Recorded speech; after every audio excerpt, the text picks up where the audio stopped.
तो स्टार्ट करते हैं हम NCERT review of biological classification. जो मैं एक्स्ट्रा लिखवाते जा रहा हूं वो आप अपने क्लास नोट्स में ही लिखते जाइए। तो सबसे पहले आइए देखिए क्या है। अंग्रेजी तो जब तक लिखेगी नहीं एनसीईआरटी तब तक एनसीईआरटी को चैन नहीं मिलेगा। तो एनसीईआरटी लिख रही है, since the dawn of civilisation there has been many attempts to classify living organisms. हम लिविंग ऑर्गेनिजम्स की क्लासिफिकेशन की बात करते हैं। पिछले चैप्टर में भी हमने देखा था कि लिविंग ऑर्गेनिजम्स कैसे क्लासिफाई हो रहे थे। ठीक है, it has been done instinctively, not using criteria that were scientific but born out of a need of to use organisms for their own use, है ना। तो कोई एक साइंटिफिक क्राइटेरिया पहले नहीं डिवाइस किया गया था ऑर्गेनिजम्स को क्लासिफाई करने के लिए। सबसे पहला क्लासिफिकेशन का टेक्निक किसने निकाला? एरिस्टोटल ने निकाला। तो Aristotle was the earliest to attempt a more scientific basis of classification. तो सबसे पहला फर्स्ट अटेम्प्ट फॉर क्लासिफिकेशन किसने लिया था? एरिस्टोटल। तो लिखो फर्स्ट अटेम्प्ट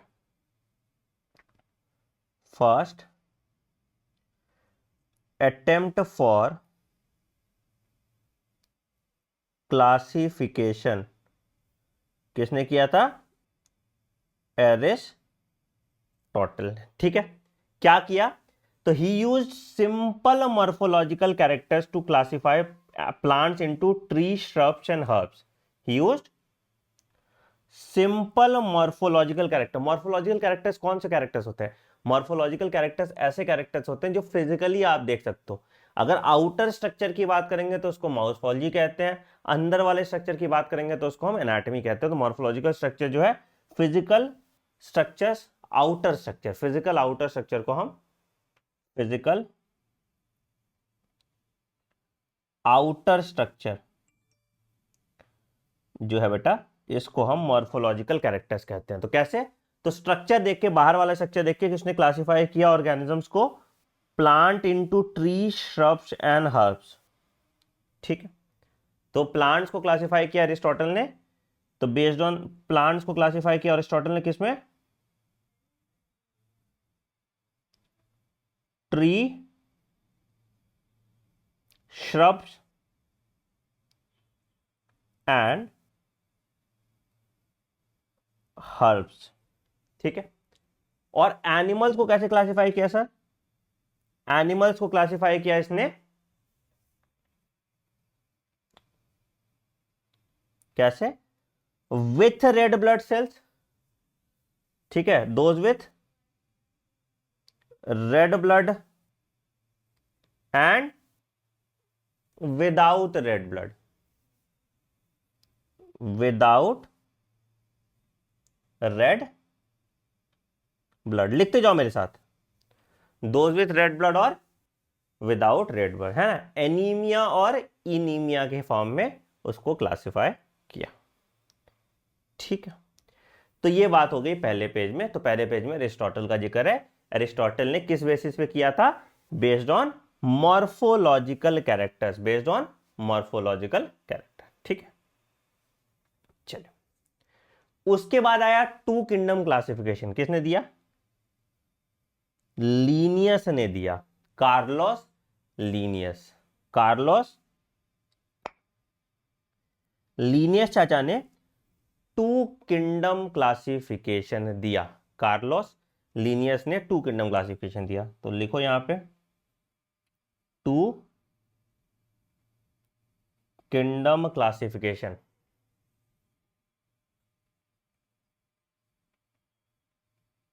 किसने दिया?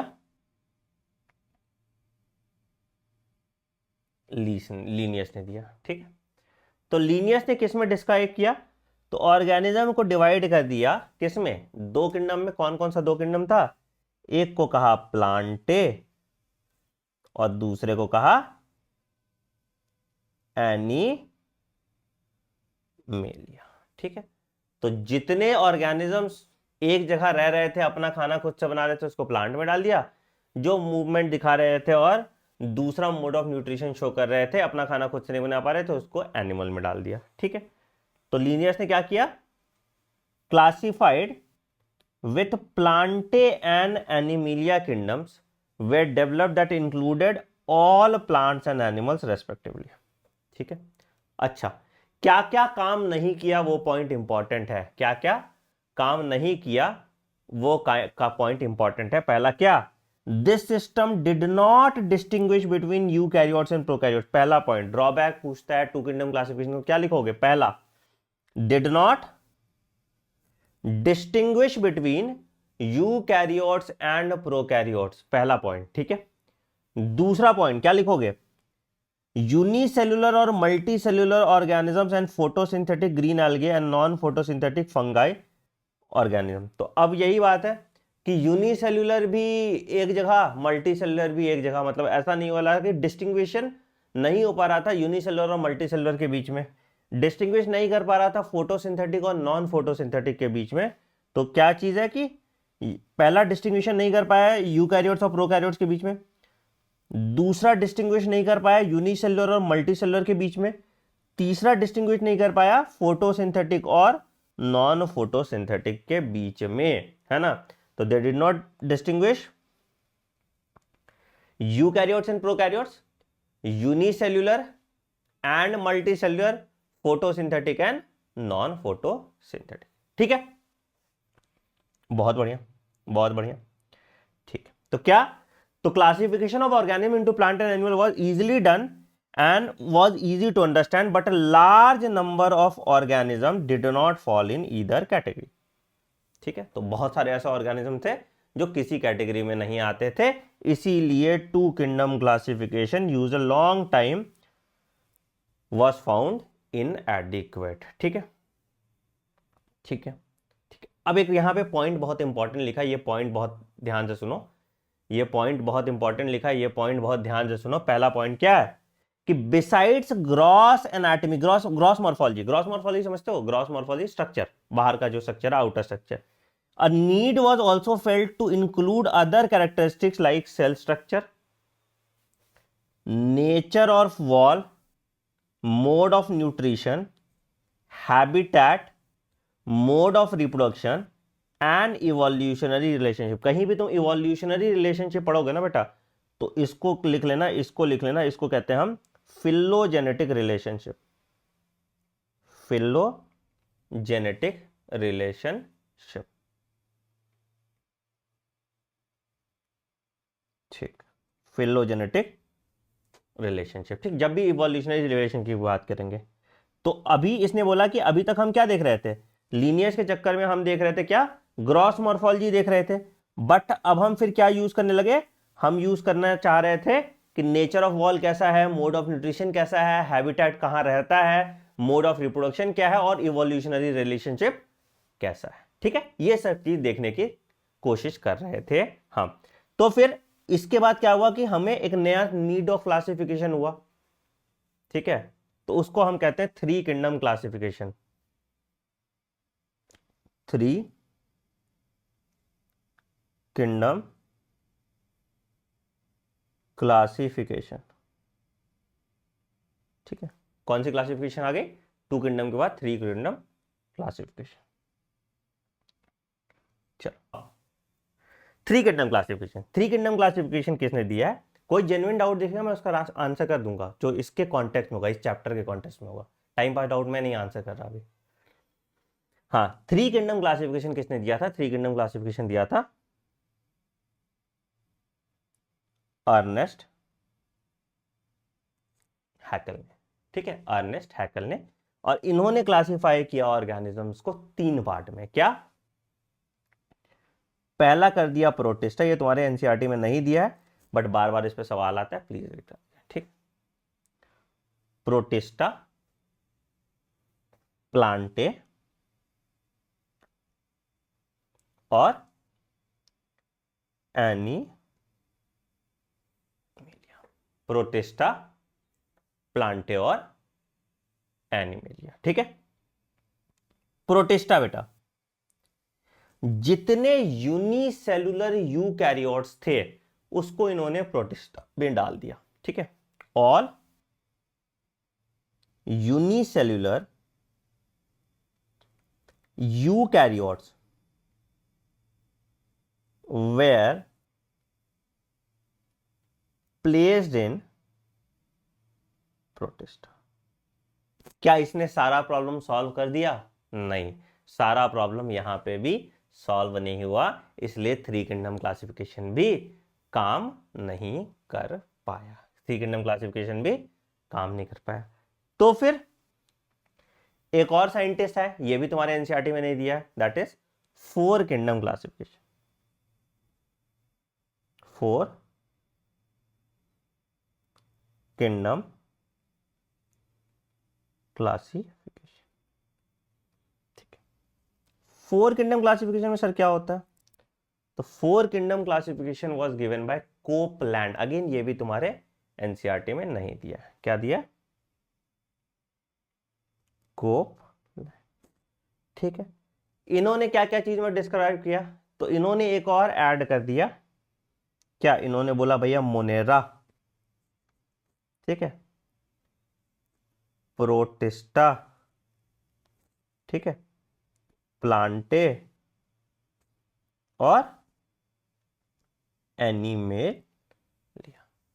तो जितने प्रोकैरियोट्स थे, all prokaryotes were placed under Monera.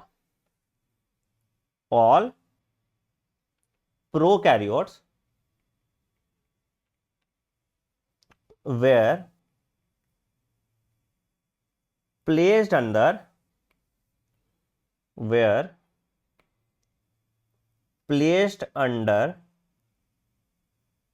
क्या? Kingdom Monera.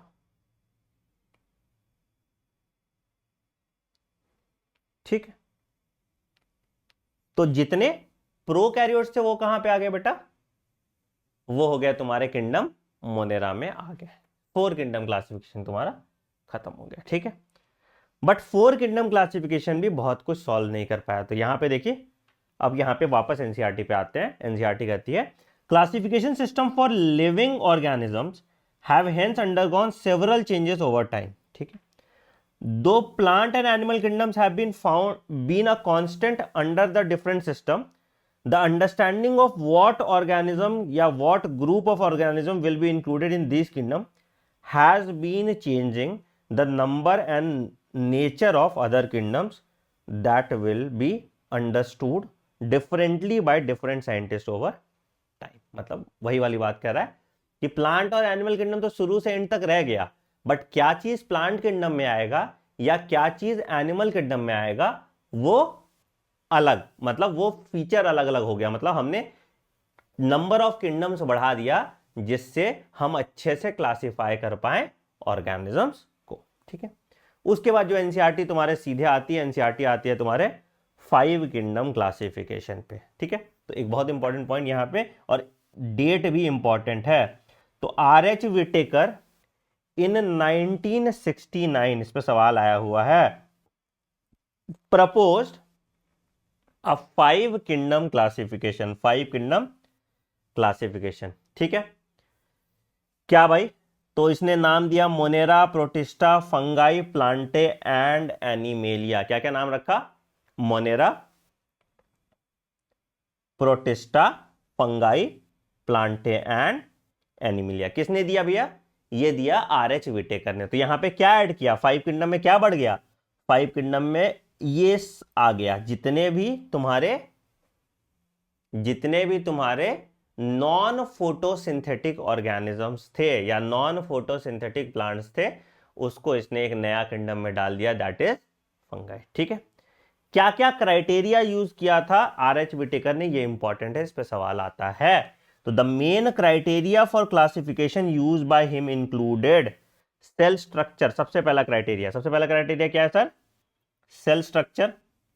दूसरा, बॉडी ऑर्गेनाइजेशन, कैसा बॉडी होगा उसका, है ना? बॉडी मतलब सेलुलर लेवल का ऑर्गेनाइजेशन है, टिश्यू लेवल का ऑर्गेनाइजेशन है, या ऑर्गेन लेवल का ऑर्गेनाइजेशन है, या ऑर्गेन सिस्टम लेवल का ऑर्गेनाइजेशन है। ठीक है, mode of nutrition. Mode of nutrition क्या होता है बेटा? ऑटोट्रॉपिक मोड ऑफ न्यूट्रिशन हो सकता है, हेट्रोट्रॉपिक मोड ऑफ न्यूट्रिशन हो सकता है, सैप्रोफिटिक मोड ऑफ न्यूट्रिशन हो सकता है। रिप्रोडक्शन, है ना?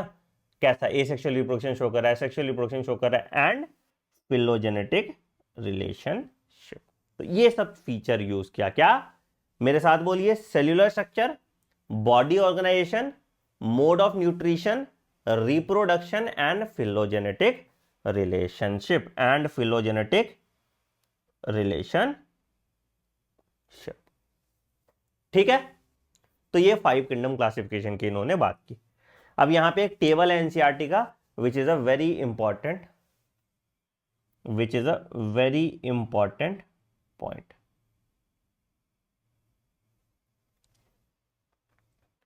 सर थैलस ऑर्गेनाइजेशन अगर दिया है तो 5 किंगडम क्लास, थैलस ऑर्गेनाइजेशन बेटा, थैलस मतलब प्लांट बॉडी को थैलस कहते हैं, ठीक है ना, तो इसलिए वहां पे बात कर। चलो, kingdom monera, protista, fungi, Plantae and animalia. ठीक है, ठीक है, आओ तो पहला देखो कैरेक्टरिस्टिक्स। कैरेक्टरिस्टिक्स में क्या है, सेल टाइप, यहां प्रोकैरियोटिक है, बाकी सारा यूकैरियोटिक है, कोई दिक्कत नहीं है। सेल वॉल यहां पे क्या बना होता है, सेल वॉल मोनेरा में पेप्टिडोग्लाइकन का बना होता है, नॉन सेल्यूलोजिक होता है, ठीक है। प्रोटिस्टा में अगर प्रेजेंट है तो पेलिकल वेलिकल का बना होता है, यूग्लिना में आपको देखने को मिलेगा, अभी बात करेंगे, ठीक है। यहां पे इस पे तो लिख दो पेप्टिडोग्लाइकन, कोई दिक्कत नहीं है, यहां पे पेप्टिडोग्लाइकन यहां लिख देते हैं, ठीक है। अच्छा, यहां पे काइटिन का बना हुआ important fungal cell wall is made up of chitin, ये इंपॉर्टेंट पॉइंट है, इसको यहां लिख लीजिए, ठीक है। यहां पे प्लांट में सेल्यूलोज का बना होता है और एनिमल सेल में तुम्हारा एब्सेंट होता है, एनिमल्स में तुम्हारा एब्सेंट होता है सेल वॉल, ठीक है। न्यूक्लियर मेम्ब्रेन एब्सेंट है, बाकी सब में प्रेजेंट होंगे। प्रोकैरियोट में न्यूक्लियर मेम्ब्रेन नहीं होता, मेम्ब्रेन बोर्न ऑर्गेनेल नहीं होता, तो यहां पे गया। ये दोनों यूनिसेल्युलर है, बाकी सारे मल्टी सेल्युलर हो जाएंगे, तो टिश्यू या organ system level of organisation दिखेगा, ठीक है। मोड ऑफ न्यूट्रिशन की बात करेंगे तो यहां पे ऑटोट्रॉपिक है, कीमोसिंथेटिक हो सकता है और फोटोसिंथेटिक। कीमोसिंथेटिक मतलब केमिकल की मदद से खाना बनाने, जैसे सल्फर बैक्टीरिया हो गया, ठीक है। हेट्रोट्रॉपिक भी हो सकता है, सैप्रोफिटिक पैरासिटिक भी हो सकता है। तो देखो बेटा, सिंपल सा चीज, वैसे मोड ऑफ न्यूट्रिशन का अगर तुम डब्बा बनाओगे तो कुछ ऐसा होता है। अगर हम मोड ऑफ न्यूट्रिशन का कोई डब्बा बनाए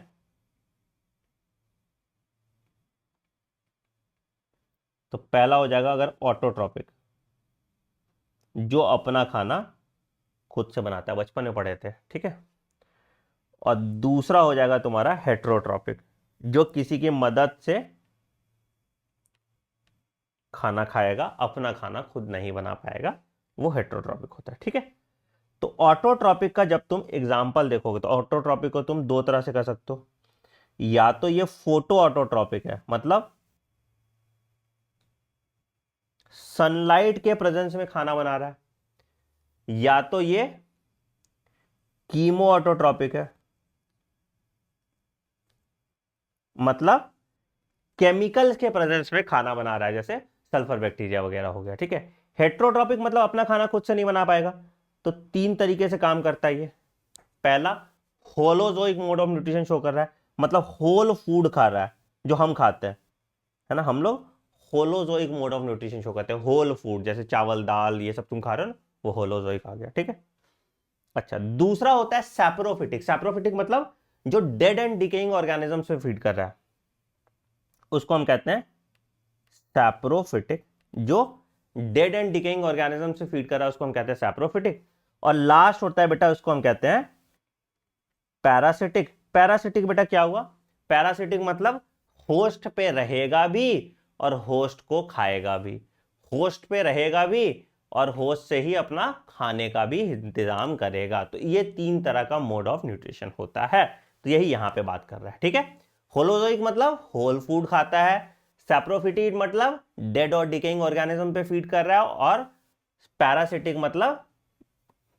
मतलब रह भी उसी पे रहा है और खा भी उसी पे रहा है, ठीक है।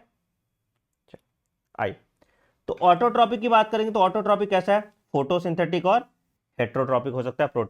प्रोटिस्टा में यहां पे सैप्रोफिटिक गायब कर दिया है, ठीक है। सैप्रोफिटिक जो कि प्रोटिस्टा में तुम्हारा फैगोसाइटोसिस शो करता है ज्यादातर ऑर्गेनिज्म, तो holozoic mode of nutrition he show करेंगे प्रोटिस्टा वाले, ठीक है।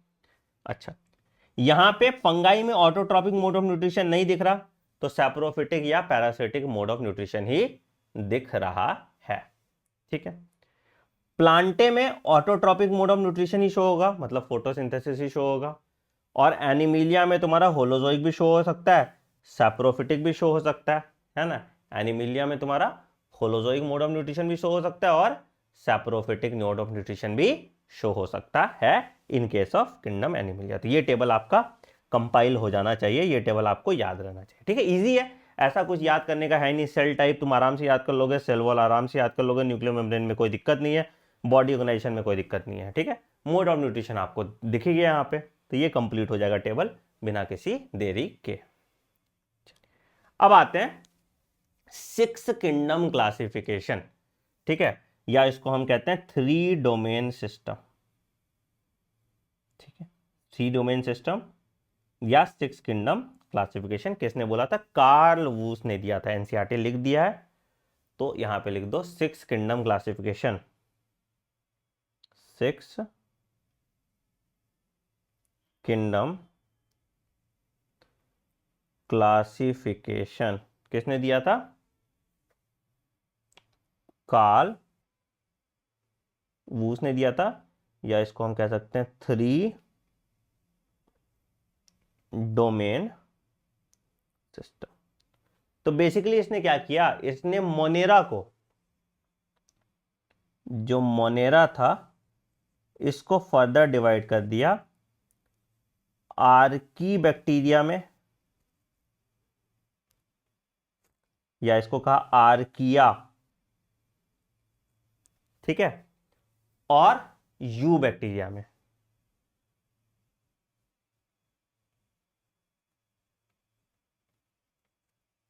ठीक है, यू बैक्टीरिया में, या इसको यू कैरिया। आर्किया और यूकैरिया। ठीक है, और यूकैरिया तो यूकैरियोट्स के लिए हो गया, सॉरी, यू बैक्टीरिया है ना, आर्किया और यू बैक्टीरिया। और लास्ट जो होगा तीसरा डोमेन जो आ जाएगा दैट इज यूकैरियोट्स के लिए यूकैरिया, है ना। तो ये 3 डोमेन में डिवाइड कर दिया, इसलिए इसको 3 डोमेन सिस्टम कहते हैं या 6 किंगडम क्लासिफिकेशन कहते हैं। ठीक है, समझ में आया? तो एक हो गया आर्किया, ठीक है, एक हो गया यू बैक्टीरिया, और तीसरा हो गया यू कैरियोट्स के लिए तो यू कैरिया। ठीक है, तो ये 3 डोमेन होगा, ये 3 डोमेन होगा, या 6 किंगडम क्लासिफिकेशन ये दिया था कार्ल वूस ने। ठीक है, अच्छा, एक और सवाल आता है इसमें कि किसके बेसिस पे किया था, बेसिस पे भी सवाल आता है। तो बेसिस किस पे किया था? आरएनए के बेसिस पे किया था,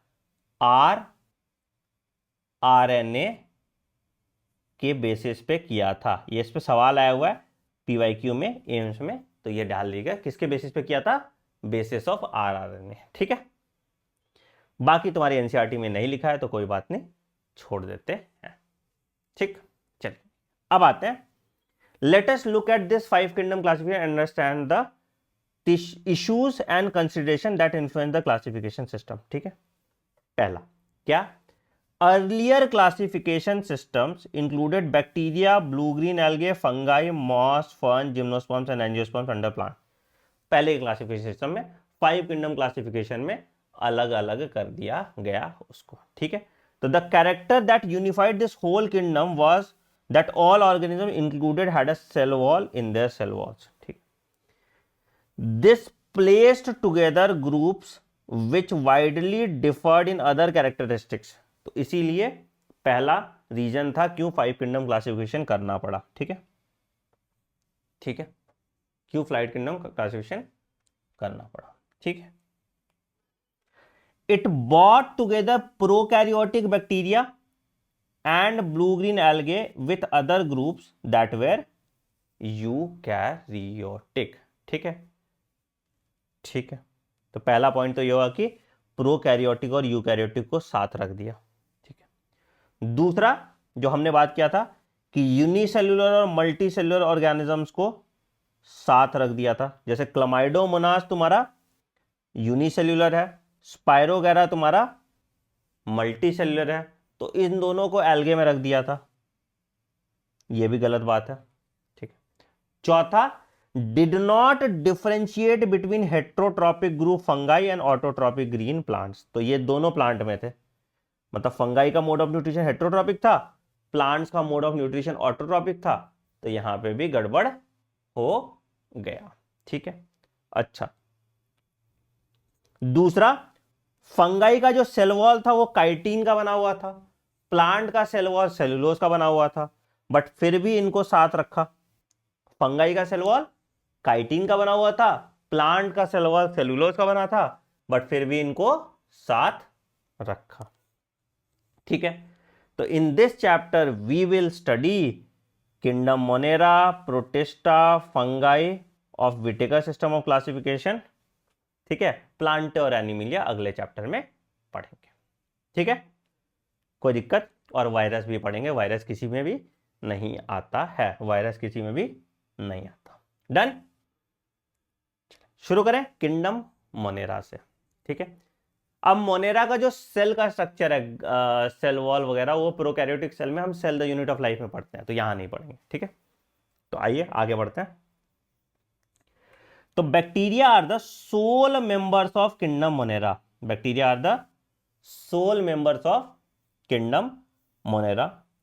दे are most abundant micro organism, बिल्कुल सबसे ज्यादा आबादी में पाए जाते हैं, सब जगह प्रेजेंट है। ठीक है। They also live in extreme habitat such as hot spring, desert, snow, deep ocean trenches and very few other life forms can survive. जहां पे कोई और लाइफ फॉर्म सर्वाइव नहीं कर सकता, वहां पे भी तुम्हारा किंगडम मोनेरा सर्वाइव कर जाते हैं। और इस तरह के बैक्टीरिया जो होते हैं, जैसे मान लो कि ये यहां पे पाए जाएंगे हॉट स्प्रिंग्स में, इसको हम कहते हैं थर्मो एसिडोफिल्स। ठीक है। दूसरा, एक्सट्रीम सॉल्टी एरिया में पाए जाएंगे, तो इसको हम कहते हैं हैलोफिल्स। ठीक है। तीसरा, र्यूमेन ऑफ कैटल में पाए जाएंगे, है ना, तो इसको हम कहते हैं मिथेनोबैक्टीरियम, मिथेनोफिल्स या तो कह सकते हैं। ठीक है। या मिथेनोबैक्टीरियम जो इसका टाइप हो गया। ठीक है। तो थर्मो एसिडोफिल्स कहां? हॉट स्प्रिंग्स, बहुत ज्यादा टेम्परेचर जहां पे है। ठीक है। हैलोफिल्स कहां? सॉल्टी एरिया, जहां पे सॉल्टी एरिया है या जहां मार्शेस है। और मिथेनोफिल्स कहां हो गया भैया?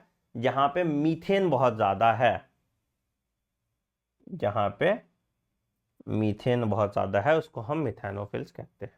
ठीक है। अच्छा, many of them lives in और other organism such as parasite. तो पैरासाइट के फॉर्म में भी रहते हैं, मतलब दूसरे ऑर्गेनिज्म में भी रह लेंगे, तो पैरासाइट के फॉर्म में भी ये दिखने को मिल जाते हैं। ठीक है।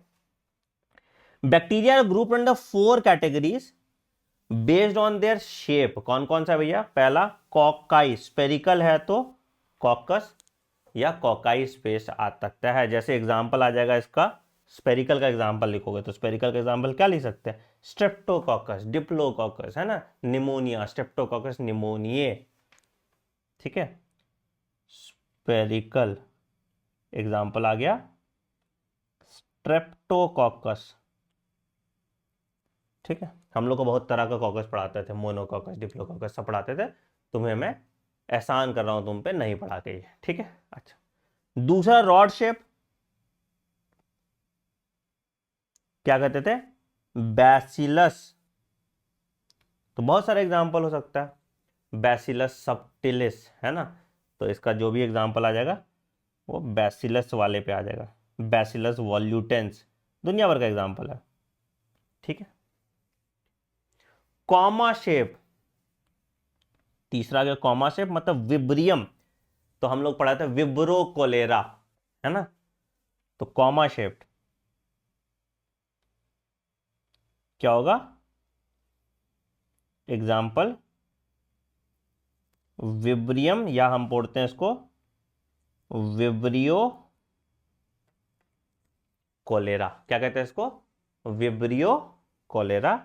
एंड उसके बाद स्पाइरल शेप्ड, तो इसको हम बोलते हैं स्पाइर्यूलम, इसको हम बोलते हैं स्पाइर्यूलम। क्या बोलते हैं? स्पाइ, ये तुम्हारा स्पाइरल शेप्ड, ठीक है। स्पाइर्यूलम भी तुम्हारे दुनिया भर के एग्जाम्पल हो जाएंगे। रोडोस्पाइरुलम भी होता है, अलग अलग तरह का। स्पाइरल है तो स्पाइरुलम हो गया, ठीक है। ठीक है, तो कैसा कैसा हो गया? स्पेरिकल, अब स्ट्रक्चर नहीं बताना, गोल है तो स्पेरिकल हो गया। रॉड शेप्ड, रॉड जैसा है तो रॉड शेप्ड हो गया। कॉमा जैसा, कॉमा समझते हो? कॉमा जैसा, कॉमा कैसा होता है? ऐसा, तो कॉमा शेप्ड हो गया, ठीक है। और स्पाइरल है तो स्पाइर्यूलम, स्पाइरल है तो स्पाइरुलम हो गया, ठीक है। तो ये बैक्टीरिया का कैटेगरी हो गया। Though bacteria, the structure is very simple, they are very complex in behaviour, बिल्कुल ठीक है। Compared to many other organisms, bacteria as a group show most extensive metabolic diversity, different types of diversity show करेगा, बिल्कुल। Some of the bacteria are autotrophic, मतलब अपना खाना खुद से बना रहा है, ठीक है। जैसे इसका एग्जांपल आ जाएगा ब्लू ग्रीन एल्गे, साइनोबैक्टीरिया है ना, इसका एग्जांपल आ जाएगा ब्लू ग्रीन एल्गे।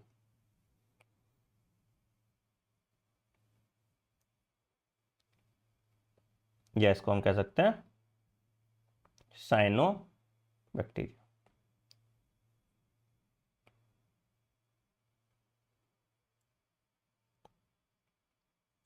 ठीक है। दे में बी फोटोसिंथेटिक ऑटोट्रॉपिक, पहला फोटोसिंथेटिक ऑटोट्रॉपिक, और कीमोसिंथेटिक ऑटोट्रॉपिक। कीमोसिंथेटिक ऑटोट्रॉपिक मतलब मैंने जैसे बताया था कि इनऑर्गेनिक मटेरियल के प्रेजेंस में खाना बना लेगा अपना, ठीक है। और फोटोसिंथेटिक मतलब लाइट के प्रेजेंस में खाना बनाएगा अपना, ठीक। The vast majority of bacteria are heterotroph, ठीक है। That is they depend on other organisms और dead organic matter for food, ठीक है। तो दो तरह का मोड ऑफ न्यूट्रिशन हमने देखा, फोटोट्रॉपिक भी और ऑटोट्रॉपिक भी और हेट्रोट्रॉपिक भी। ऑटोट्रॉपिक में फोटो ऑटोट्रॉपिक भी है और कीमो ऑटोट्रॉपिक भी है। हेट्रोट्रॉपिक में तुम्हारा क्या दो मोड कह रहा है? दो मोड कह रहा है, डिपेंड्स ऑन अदर ऑर्गेनिजम्स पे और डेड और डिकेइंग ऑर्गेनिज्म। तो पैरासिटिक हो सकता है और सैप्रोफिटिक हो सकता है। डन। चलिए अब आते हैं आर्की बैक्टीरिया पे। हमने बताया दो तरह का होता है, एक तो आर्की बैक्टीरिया होता है, एक यू बैक्टीरिया होता है, ठीक है। तो these bacteria are special since they live in some of the most harsh habitat. तो एक्सट्रीम सॉल्टी एरिया में रहता है हेलोफाइल्स, लिखवा दिया था ऑलरेडी। हॉट स्प्रिंग्स में रहता है थर्मो एसिडोफाइल्स, ये भी लिखवा दिया आपका। और मार्सी एरिया में रहता है तुम्हारा मिथेनोजेंस। मिथेनोजेंस तुम्हारा र्यूमेन ऑफ कैटल में भी पाया जाएगा। र्यूमेन ऑफ कैटल मतलब जो पेट वाला जो रीजन होता है उसको र्यूमेन ऑफ कैटल में भी पाया जाएगा, ठीक है। ठीक है, बढ़िया। Archae bacteria differs from other bacteria in having a different cell wall structure. तो आर्की बैक्टीरिया दूसरे बैक्टीरिया से कैसे डिफर करता है? Different cell wall structure. और ये सेल वॉल स्ट्रक्चर डिफरेंट क्यों चाहिए? This is important for their survival in extreme condition. Extreme condition में अगर उनको सर्वाइव करना है तो उनको ये डिफरेंट सेल वॉल स्ट्रक्चर चाहिए, ठीक है। तो मैंने बताया था methanogens is present in the gut of several ruminant animals such as cows and buffaloes. They are responsible for production of methane gas, ठीक है। तो मीथेन गैस कैसे प्रोड्यूस करते हैं? By digestion of cellulose. Cellulose के digestion से बनता है methane gas, by digestion of cellulose, ठीक है। तो यहां से क्या निकलता है? मीथेन गैस, यहां से निकलता है मीथेन गैस, ठीक है। तो ये आर्की बैक्टीरिया के बारे में कोई भी नाम तुमको ऐसे नहीं दिया है। अगर जैसे बट अगर नाम लिखोगे तो हेलोफिल्स में आ जाएगा तुम्हारा हेलोबैक्टर, ठीक है। थर्मो एसिडोफिल्स में आ गया बैसिलस थर्मस एक्विटिकस, याद होगा आपको, ठीक है। मार्ची एरिया में आ गया तुम्हारा मिथेनोबैक्टीरियम। तो एग्जाम्पल एक एक लिखना चाहते हो तो लिख लो, तो ये आ जाएगा बैसिलस थर्मस एक्विटिकस, बैसिलस थर्मस एक्विटिकस। ठीक है, सॉल्टी एरिया में आ गया हेलोबैक्टर। ठीक है, और मार्शी एरिया में या जो मिथेनोजेंस में आ गया मिथेनो बैक्टीरियम, मिथेनो बैक्टीरियम। ठीक है, अगला आते हैं यू बैक्टीरिया में। तो there are thousands of different eu bacteria or true bacteria. ठीक है, यू बैक्टीरिया को हम ट्रू कहते हैं, यू मतलब ट्रू होता है यहां पे, इसलिए इसको ट्रू बैक्टीरिया कहते हैं। ठीक है, क्या है भैया इसके पास, presence of a rigid cell wall. ठीक है, और अगर मोटाइल है तो फ्लैजेलम भी प्रेजेंट होगा, मतलब एक सेल वॉल प्रेजेंट है, एक फ्लैजेला प्रेजेंट है। ठीक है, साइनोबैक्टीरिया या ब्लू ग्रीन एल्गे जिसको कहते हैं, have chlorophyll a similar to green plants and are photosynthetic autotrophs, है ना। तो अब आ गया साइनोबैक्टीरिया के बारे में भी अभी आगे लिखाएगा, है ना। तो यार क्या हो गया, अजीब सा आंख में दर्द होने लगा। चल, साइनोबैक्टीरिया क्या कहते हैं इसको, इसको हम कहते हैं ब्लू ग्रीन एल्गे। ठीक है, कैसा है ये, फोटोसिंथेटिक है और इसके पास होता है chlorophyll a. Chlorophyll a is similar to that of plants, it is similar to that of plants. ठीक है,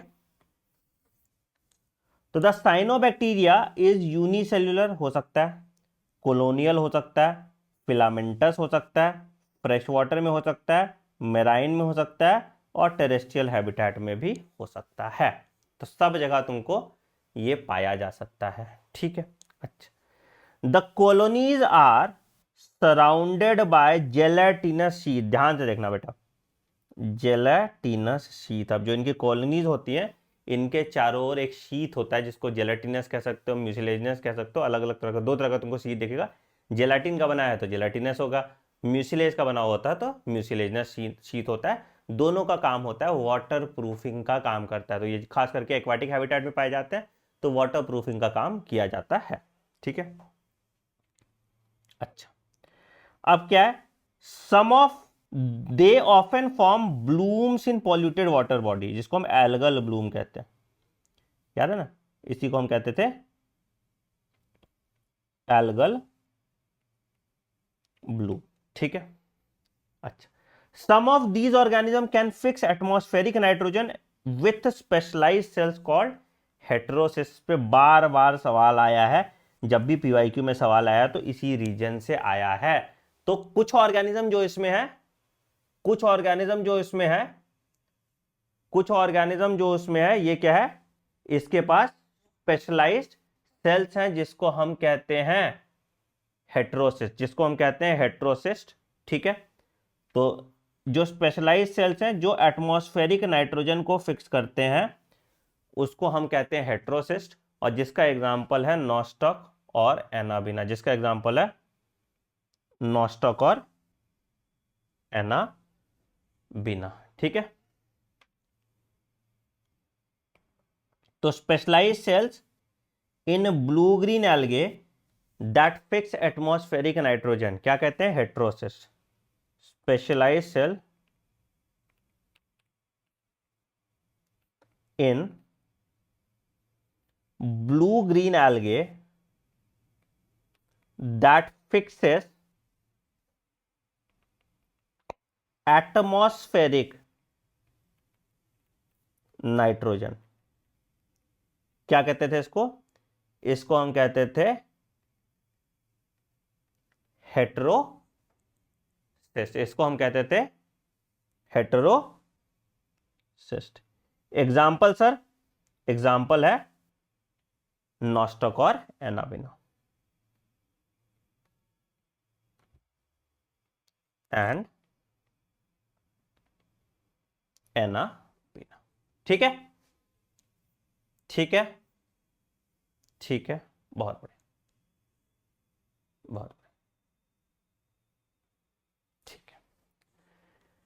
chemosynthetic autotrophic bacteria oxidise various inorganic substances, जैसे मैंने आपको बताया था, various inorganic substances such as nitrates, nitrites and ammonia and uses the realised energy for ATP production, है ना।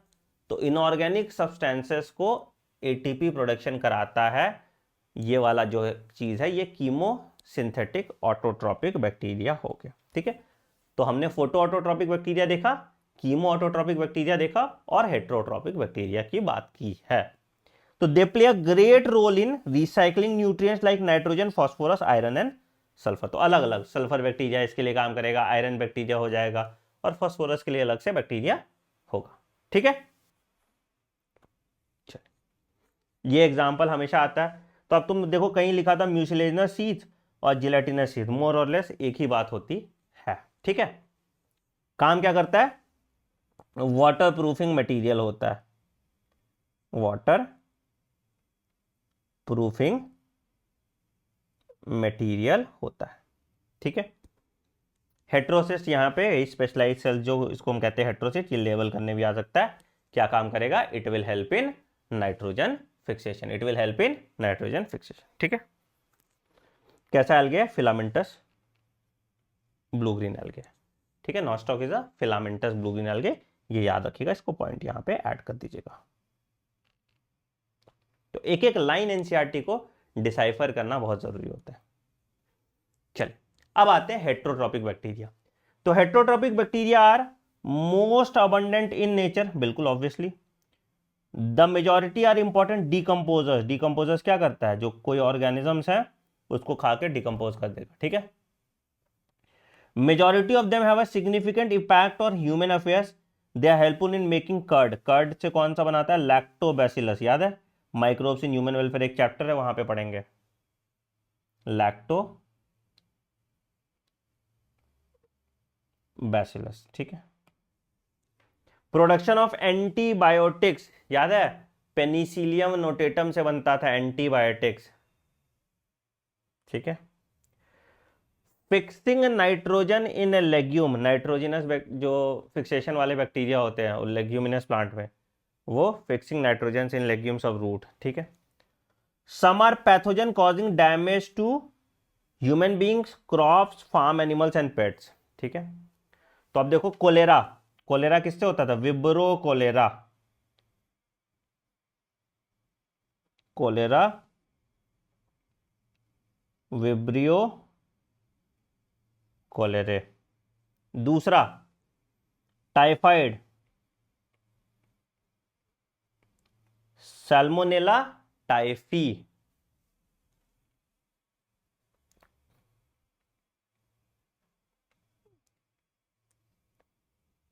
ठीक है, तीसरा टेटनस, क्लॉस्ट्रीडियम टेटनाई।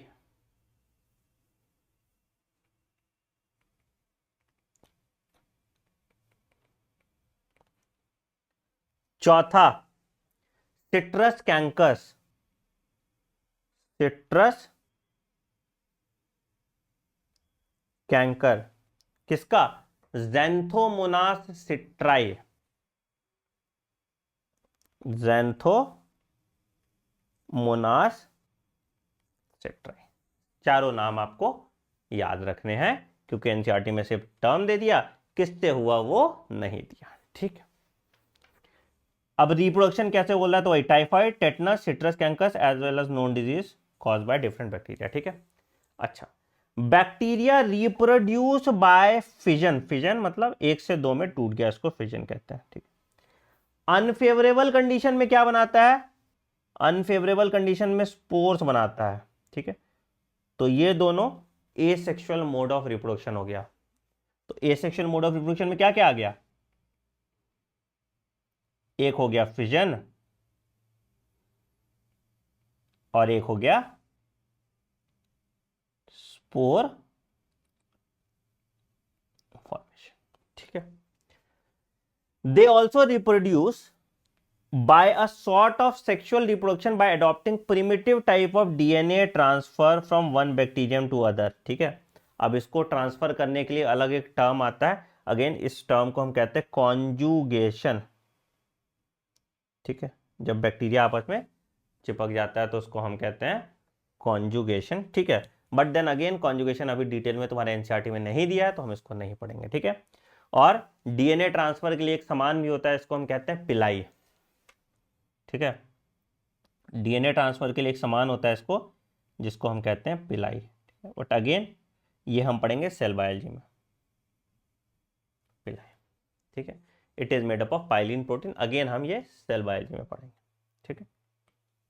आगे बढ़ते, आगे क्या है, the mycoplasma are organisms that completely lack a cell wall, इस बहुत इंपॉर्टेंट पॉइंट है, यहां पे डाल दो, ठीक है। तो माइकोप्लाज्मा ऐसे ऑर्गेनिजम्स हैं जिसके पास सेल वॉल नहीं होता है, ठीक है। अच्छा, एक और पॉइंट लिखा है, they are the smallest living cell known and can survive without oxygen, they can survive without oxygen. Can survive without oxygen का मतलब बेटा बदल जाता है, देखो ध्यान से समझना बेटा। अब यहां पे कैसे कैसे ऑर्गेनिजम्स होते हैं वो समझो, तो ऑर्गेनिजम्स कैसे होते हैं ये समझो, ठीक है। टाइप्स ऑफ ऑर्गेनिज्म,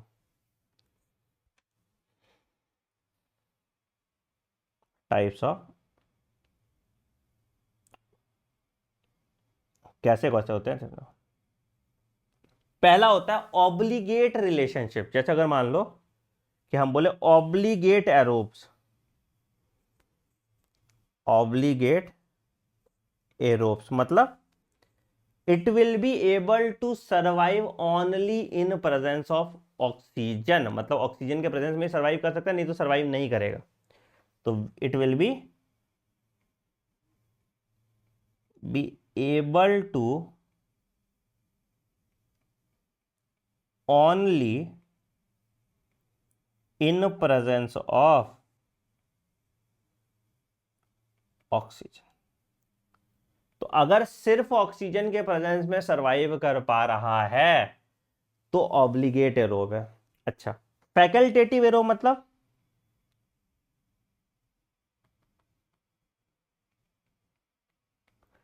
मतलब नॉर्मली एनेरोबिक रेस्पिरेशन में रहेगा, तो नॉर्मली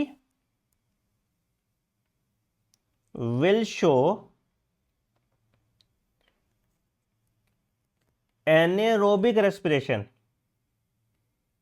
मतलब ऑप्शन ऑफ ऑक्सीजन में नॉर्मली सरवाइव करेगा, बट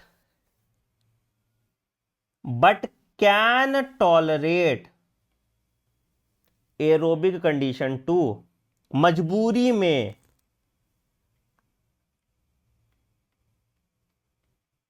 तो इसको यहां पे लिखते हो फैकल्टेटिव मतलब मजबूरी में, क्या लिख सकते हैं, देखो समझो, दो तरह के आशिक होते हैं ना। पहला एक आशिक हुआ एकदम लैला मजनू हीर रांझा टाइप का आशिक है ना, कि भैया नहीं मिली हीर तो मर जाएंगे, हीर में फीमेल हीर ही है ना, हाँ हीर रांझा में, हाँ ठीक है। तो नहीं मिली हीर तो मर जाएंगे, तो ऐसा ऑब्लिगेट रिलेशनशिप है ना, एकदम एकदम कौन सा वाला आशिक कहेंगे, एकदम मतलब एकदम सड़क छाप आशिक जो होता है वो वाला आशिक हो गया, ठीक है। बट दूसरे वाले हैं कि ठीक है हमको प्यार सीता से था, बट कोई नहीं हम बबीता के बाहों में भी जी लेंगे, तो ये तुम्हारा क्या हो गया, ये हो गया फैकल्टेटिव, ठीक है। तो ऑब्लिगेट मतलब हम बने तुम बने एक दूसरे के लिए, फैकल्टेटिव मतलब हुआ कि मजबूरी में काम चला लेंगे, ठीक है। तो एकदम सिंपल सा दे लो, तो ऑब्लिगेट मतलब क्या हुआ, ऑब्लिगेट मतलब हम बने तुम बने एक दूजे के लिए, इसके बिना लाइफ पॉसिबल नहीं है। और फैकल्टेटिव मतलब क्या हुआ, फैकल्टेटिव मतलब कि मजबूरी में काम चला लेंगे, समझ में आया।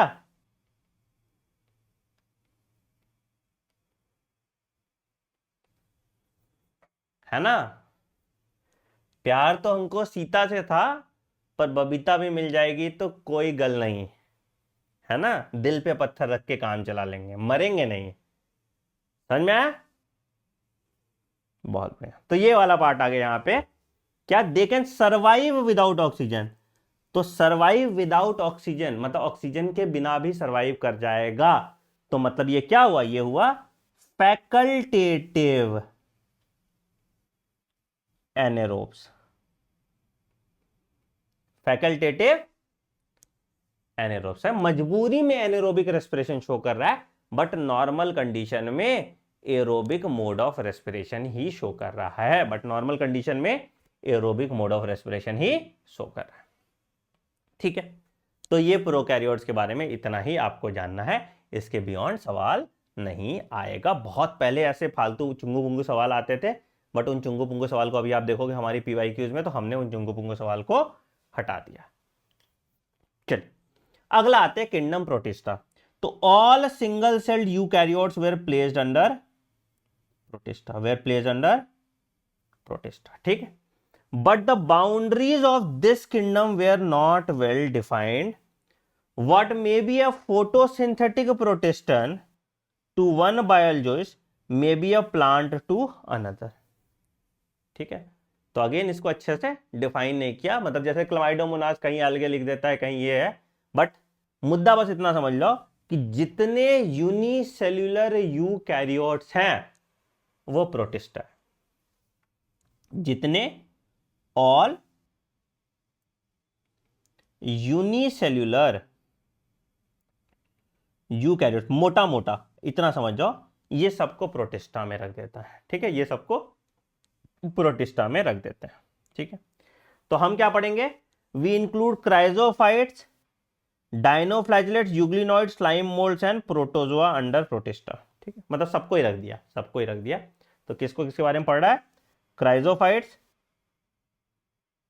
Dinoflagellates, euglenoids, slime moulds and protozoa को प्रोटिस्टा में रख दिया। ठीक है, members of protista are primarily aquatic, बिल्कुल सही। ठीक है, and it is a connecting link between plant, animals and fungi. ठीक, being eukaryotic the protistan cell body contains a well defined nucleus and other membrane bound cell organelle. बिल्कुल, eukaryote है मतलब membrane bound cell organelle होगा और nucleus presence होगा। ठीक है, दूसरा, सम हैव फ्लैजिला और सीलिया।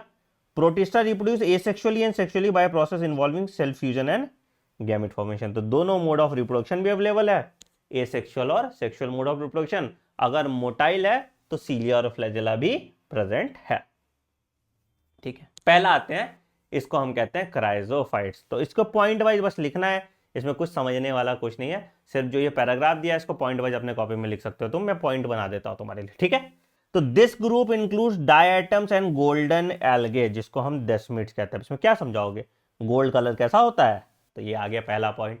तो includes diatom and golden algae, जिसको डेस्मिड्स कहते हैं। ठीक है, found in fresh water as well as in marine environment, दोनों जगह पाया जा रहा है, फ्रेश वाटर में भी पाया जा रहा है और मेराइन एनवायरमेंट में भी पाया जा रहा है। ठीक है, माइक्रोस्कोपिक होते हैं, यूनिसेलुलर है तो माइक्रोस्कोपिक ही होगा ना, एक सेल कहां से तुम नेकेड आई से देख लोगे। And float passively in water current. ठीक है सर, तीसरा पॉइंट हो गया।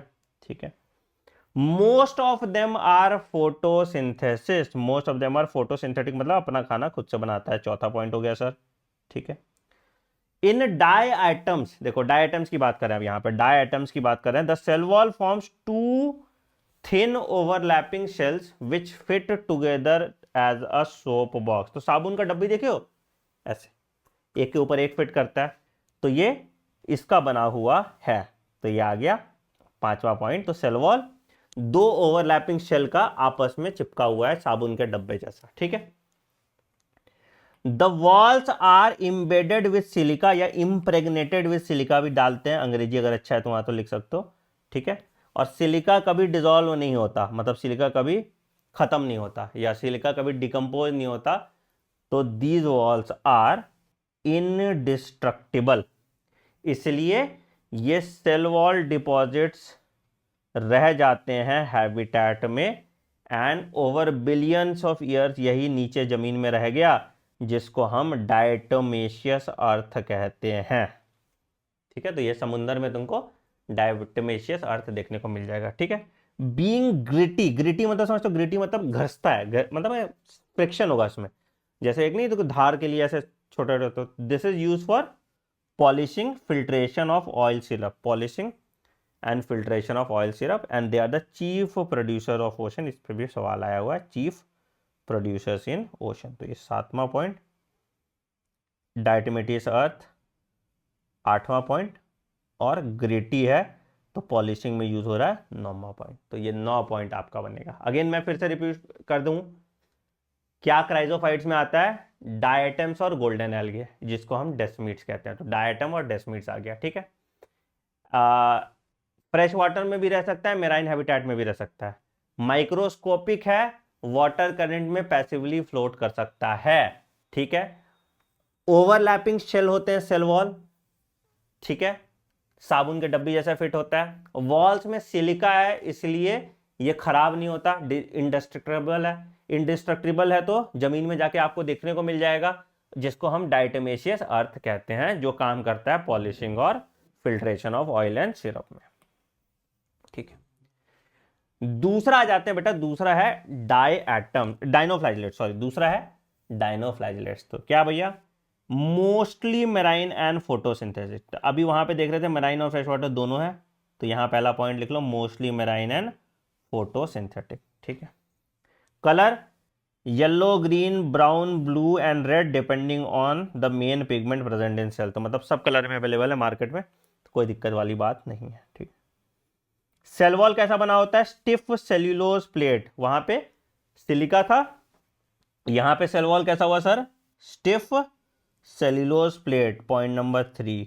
ठीक है, अब यहां पे दो फ्लैजिला होता है, एक लॉन्गिट्यूडनल और दूसरा transverse, in a furrow between the cellulose plate. तो कैसा होता है अभी दिखाते हैं बेटा।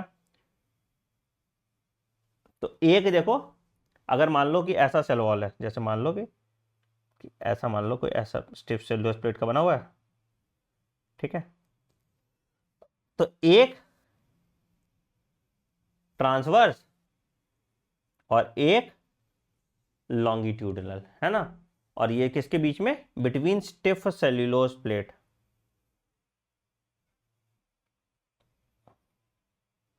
है ना। तो लॉन्गिट्यूडनल और ट्रांसवर्स, ट्रांसवर्स ऐसे काट दो, लॉन्गिट्यूडनल ऐसे काट दो, तो तुमको ट्रांसवर्स और लॉन्गिट्यूडनल दिख जाता है। तो ये जो मूवमेंट शो करता है, तो लट्टू की तरह घूमता है। अगर मान लो एक फ्लैजिला ऐसे घूमेगा, तो लट्टू की तरह घूमता है। इसको हम कहते हैं वॉर्लिंग विप मूवमेंट। क्या कहते हैं इसको, वॉर्लिंग विप मूवमेंट, लट्टू की तरह घूमता है ना। ठीक, अच्छा, वेरी ऑफन रेड डाइनोफ्लैजिलेट्स, जिसका एग्जांपल है गॉनी ओलेक्स।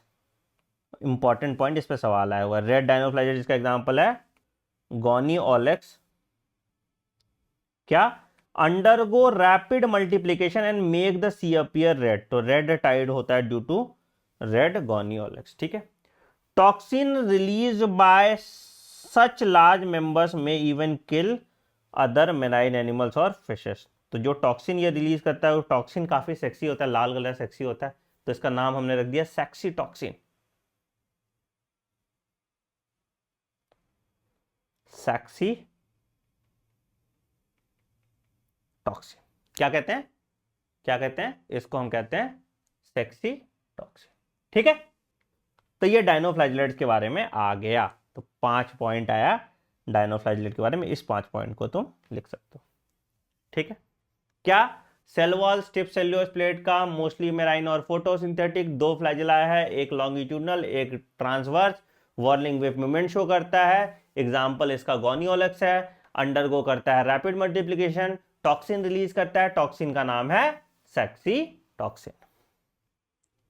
ठीक है, तीसरा आते हैं बेटा, इसको हम कहते हैं यूग्लिनॉइड। तो यूग्लिनॉइड्स क्या है, majority of them are fresh water and is found in stagnant water, पहला पॉइंट। ठीक है, instead of cell wall they have a protein rich layer called pellicle. तो यह बहुत इंपॉर्टेंट पॉइंट है, यहाँ पे सेल वॉल नहीं है, सेल वॉल के बदले एक प्रोटीन रिच लेयर है, इसको हम कहते हैं पेलिकल, जो इसकी बॉडी को फ्लेक्सिबिलिटी दिखाता है। ब्रेक डांस करके दिखा देगा लौंडा अपना, ठीक है। They have two flagella, one short and one long. They have two flagella, one short and one long. तीसरा पॉइंट आ गया, two flagella, one short and one long, ठीक है। They are photosynthetic in presence of sunlight, photosynthetic in presence of sunlight, and they are deprived of sunlight they behave like heterotrophs. या किसी और को खाएगा, और अगर सनलाइट है तो भैया अपना काम चला देगा। मतलब वही वाली बात है कि भाई घर में राशन पानी है तो खाना बना लेंगे, नहीं तो चोरी कर लेंगे, सिंपल सा चीज, ठीक है। Interestingly pigment of euglenoids are identical to those present in higher plant, same, मतलब क्लोरोफिल ए प्रेजेंट होगा, ठीक है। एग्जांपल आ गया यूग्लिना, एग्जांपल आ गया यूग्लिना, ठीक है। तो दो फ्लैजेला देख लेना, एक छोटू फ्लैजेला एक बड़ू फ्लैजेला। दो फ्लैजेला देख लो, एक छोटू फ्लैजेला हो गया, एक बड़ू फ्लैजेला हो गया। यहाँ पे फ्लैजेला दो आ गया, ठीक है। तो euglenoids are identical to those in higher plants, तो अगेन सब कुछ सेम आ गया। तो 2 3 4 5 5 पॉइंट अपन। स्लाइम मोल्ड्स की बात हम करें तो स्लाइम मोल्ड्स को हम सैप्रोफिटिक प्रोटिस्ट भी कहते हैं। आपने देखा यहाँ पे सैप्रोफिटिक प्रोटिस्ट होंगे तुम्हारे स्लाइम मोल्ड, ठीक है। क्या करता है भाई, इस पे 3 सवाल आया हुआ है और हर लाइन से सवाल आता है, कैसा। तो the body moves along decaying twigs, saprophytic है तो मतलब डेड एंड डिकेइंग ऑर्गेनिज्म पे काम करेगा, and leaves engulfing organic material, ठीक है। तो क्या हो, ऑर्गेनिक मटेरियल को खाता जाता है। सुटेबल कंडीशन में ये बनाता है एग्रीगेशन कॉल्ड प्लाज्मोडियम। तो सुटेबल कंडीशन में क्या बनाया, सुटेबल या फेवरेबल कंडीशन में इसने बनाया प्लाज्मोडियम, विच में grow and spread over several feet, ठीक है। तो फेवरेबल कंडीशन में क्या बन रहा है, प्लाज्मोडियम बन रहा है। अनफेवरेबल कंडीशन में बात करेंगे तो अनफेवरेबल कंडीशन में the plasmodium differentiate and forms fruiting bodies bearing spores on their tip. तो अब अनफेवरेबल कंडीशन में क्या हुआ, प्लाज्मोडियम में फ्रूटिंग बॉडी बना, एंड फ्रूटिंग बॉडी के टिप पे स्पोर बन गया, जिसके पास ट्रू वॉल्स है। स्पोर्स का जो वॉल है they are true wall, and they are extremely resistant and can survive for several years, ठीक है। उसके बाद क्या होगा कि स्पोर्स डिस्पर्स हो जाएंगे एयर करंट से, और जहां उसको फेवरेबल कंडीशन मिलेगा वहां पे जाके वो ग्रो कर जाएगा। तो सिंपल सा है, आपको पॉइंट वाइज लिखना है। तो पहला पॉइंट ये हो गया, सुटेबल कंडीशन में प्लाज्मोडियम बनाया, अनफेवरेबल कंडीशन में फ्रूटिंग बॉडी बनाया, फ्रूटिंग बॉडी के टिप पे स्पोर्स था, स्पोर्स के ट्रू वॉल्स थे, और एडवर्स कंडीशन में ये निकल जाता था और डिस्पर्स होता था एयर करंट से, ठीक है। तो ये 4 पॉइंट आपके बनते हैं स्लाइम मोल्ड से, और हर पॉइंट पे सवाल आया हुआ है, ठीक है। प्रोटोजोन्स की बात करेंगे तो ऑल प्रोटोजोआसा हेट्रोट्रॉप्स, ठीक है। अब यहां पे हमने स्लाइम मोल्ड की बात की, तो स्लाइम मोल्ड में हमने बोला सैप्रोफिटिक है, यहां पे ये हेट्रोट्रॉप्स हैं, एंड लिव एज प्रीडेटर और पैरासाइट, ठीक है, बिल्कुल सही। They are believe to be primitive relatives of animals, and 4 major group of protozoa है। कैसा, सबसे पहला होगा एमीबॉइड प्रोटोजोआ। एमीबॉइड प्रोटोजोआ मतलब क्या हुआ कि इनका जो लोकोमोटरी ऑर्गन होगा that will be pseudopodia, amoeba के शेप का होगा, तो लोकोमोटरी ऑर्गन क्या होगा, स्यूडोपोडिया, ठीक है। तो क्या बोल रहा है, these organism live in fresh water, sea water and moist soil, कहीं भी पाया जा सकता है, ठीक है। They move and capture their prey by putting out pseudopodia, मैंने अभी आपको बताया है ना, फॉल्स फीट कहते हैं इसको, एज इन एमीबा, ठीक है। इनके जो मेराइन फॉर्म्स है, बड़ा इंपॉर्टेंट पॉइंट है, ये देख लीजिएगा, इनके जो मेराइन फॉर्म्स हैं they have silica shells on their surface, क्यों भाई, ताकि प्रोटेक्ट कर पाए, ठीक है। Some of them such as Entamoeba histolytica are parasite, कुछ कुछ इसमें पैरासाइट भी होते हैं। एग्जाम्पल आ गया एंटेमीबा हिस्टोलिटिका। ठीक है, तो बेसिकली होता कैसा है, मान लो एमीबॉइड्स मतलब इरेगुलर शेप। ठीक है, अब इसमें ये जो स्ट्रक्चर होता है ऐसा होता है ये। ठीक है, अब ये जो स्ट्रक्चर है इसको हम कहते हैं स्यूडोपोडिया। तो ये क्या करता है, चारों ओर अपने प्रे को इनगल्फ कर लेता है और खा जाता है। ठीक है, एंटेमीबा हिस्टोलिटिका क्या करता था, ये डिसेंट्री कॉज करता था, जिसको हम कहते थे amoebic dysentery. Amoebic dysentery was cause by Entamoeba histolytica. ठीक, अगला है बेटा फ्लैजिलेटेड प्रोटोजोआ। अभी हमने कौन सा देखा था, अभी हमने देख लिया था एमीबॉइड। ठीक है, फ्लैजिलेटेड मतलब, तो these members of this group are either free living और पैरासिटिक। ठीक है, लोकोमोटरी ऑर्गन है, क्या है इनके पास, locomotory organ they have is flagella. The parasitic form causes disease such a sleeping sickness, है ना। स्लीपिंग सिकनेस किसके द्वारा कॉज होता है, ट्रिपैनोसोमा। ट्रिपैनोसोमा ये स्लीपिंग सिकनेस कॉज होता है। ठीक है, इसका एक वेक्टर होता है, इसके वेक्टर का नाम है सीसी फ्लाई। इसका जो वेक्टर है इसका नाम है सीसी फ्लाई। किसका जो इसका वेक्टर है, किसका, फ्लैजिलेटेड प्रोटोजोआ का जो वेक्टर है उसका नाम है सीसी फ्लाई। ठीक है,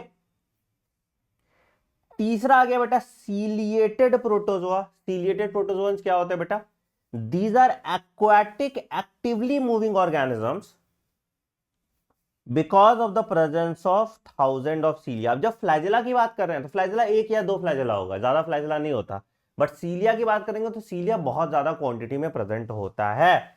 तो दे हैव अ कैविटी जिसको हम गलेट कहते हैं, that opens to the outside of the cell surface. अच्छा, the coordinated movement of rows of cilia causes the food to be steered into the gullet. Example है Paramecium. ठीक है, example है इसका पैरामीशियम। ठीक है, तो सीलिएटेड में आ गया तुम्हारा पैरामीशियम।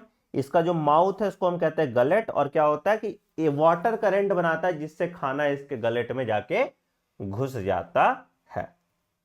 ठीक, अगला है स्पोरोजोन्स। स्पोरोजोन्स क्या है, again these include diverse organism having an infectious spore like stage in their life cycle.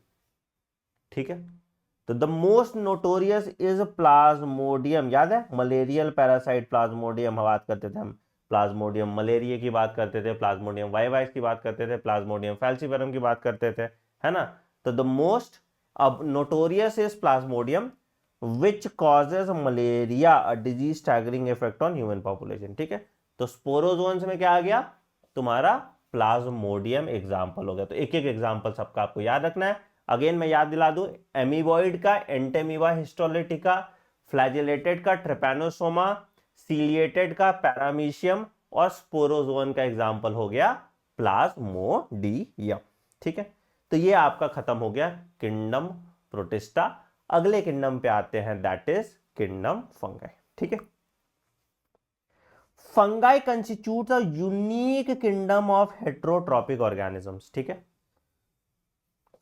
They show great diversity in morphology and habitat. बिल्कुल सही बात है।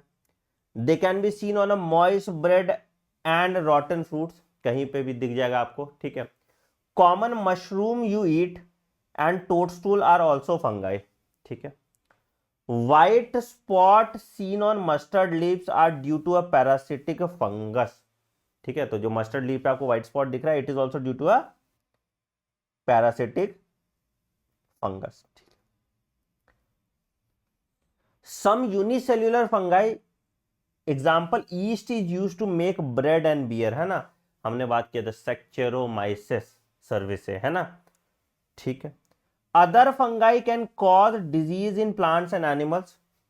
ठीक है, wheat rust causing Puccinia is an important example. तो wheat rust is cause by Puccinia, है ना। ये आपको माइक्रोब्स इन ह्यूमन वेलफेयर में भी देखने को मिलेगा। It is an important example. ठीक है, some of are source of antibiotics, जैसे पेनिसिलिन, पेनिसिलियम नोटेटम से पेनिसिलियम निकला। ठीक, तो ये भी एक एग्जाम्पल हो गया।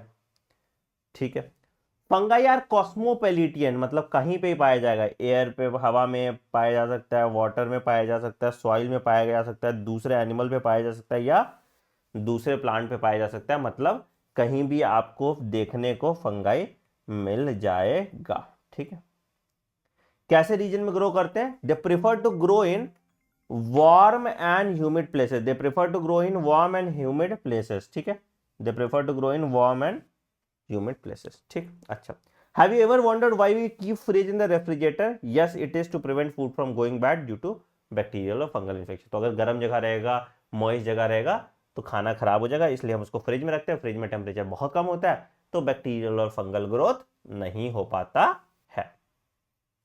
ठीक है, अच्छा, with the exception of yeast which is unicellular, yeast unicellular होता है। ठीक है,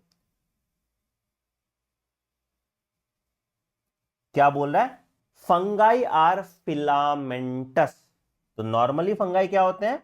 फिलामेंटस होते हैं। एक्सेप्शन कौन सा है? Exception is east.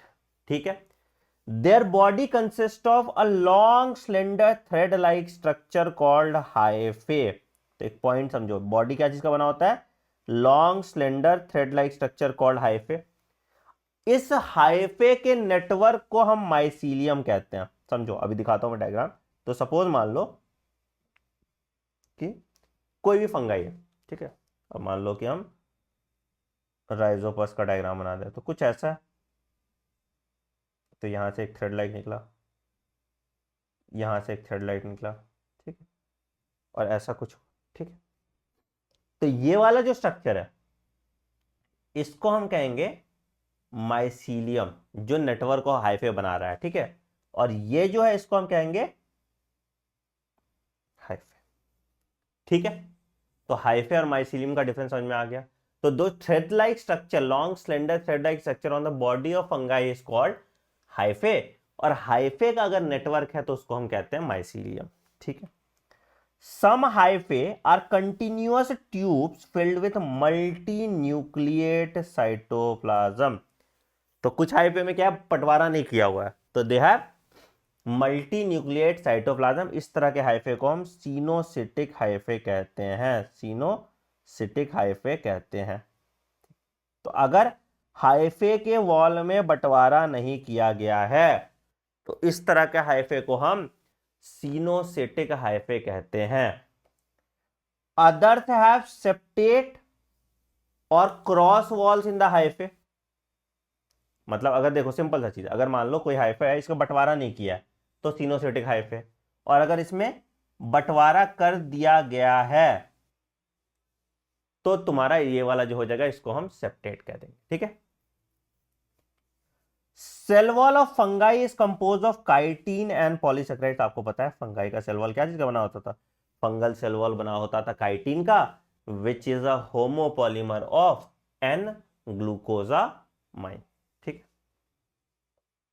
ठीक है, बहुत अच्छी बात। Most fungi are heterotrophic. Heterotrophic मतलब अपना खाना खुद से नहीं बना सकता था, तो they can absorb soluble organic matter from dead substrate and hence are called saprophyte. तो मतलब फंगाई भी किस पे डिपेंडेंट है? डिपेंडेंट है डेड एंड डिकेइंग ऑर्गेनिजम्स पे, जो दूसरे ऑर्गेनिजम्स पे डिपेंडेंट है रहने और खाने दोनों के लिए। तो इसलिए उस तरह के फंगाई को हम कहते हैं पैरासिटिक फंगाई। ठीक है, और कुछ सिम्बायोटिक एसोसिएशन शो करते हैं विथ एल्गे, तो इस तरह के हम उसको कहते हैं association with algae and fungi is called lichens.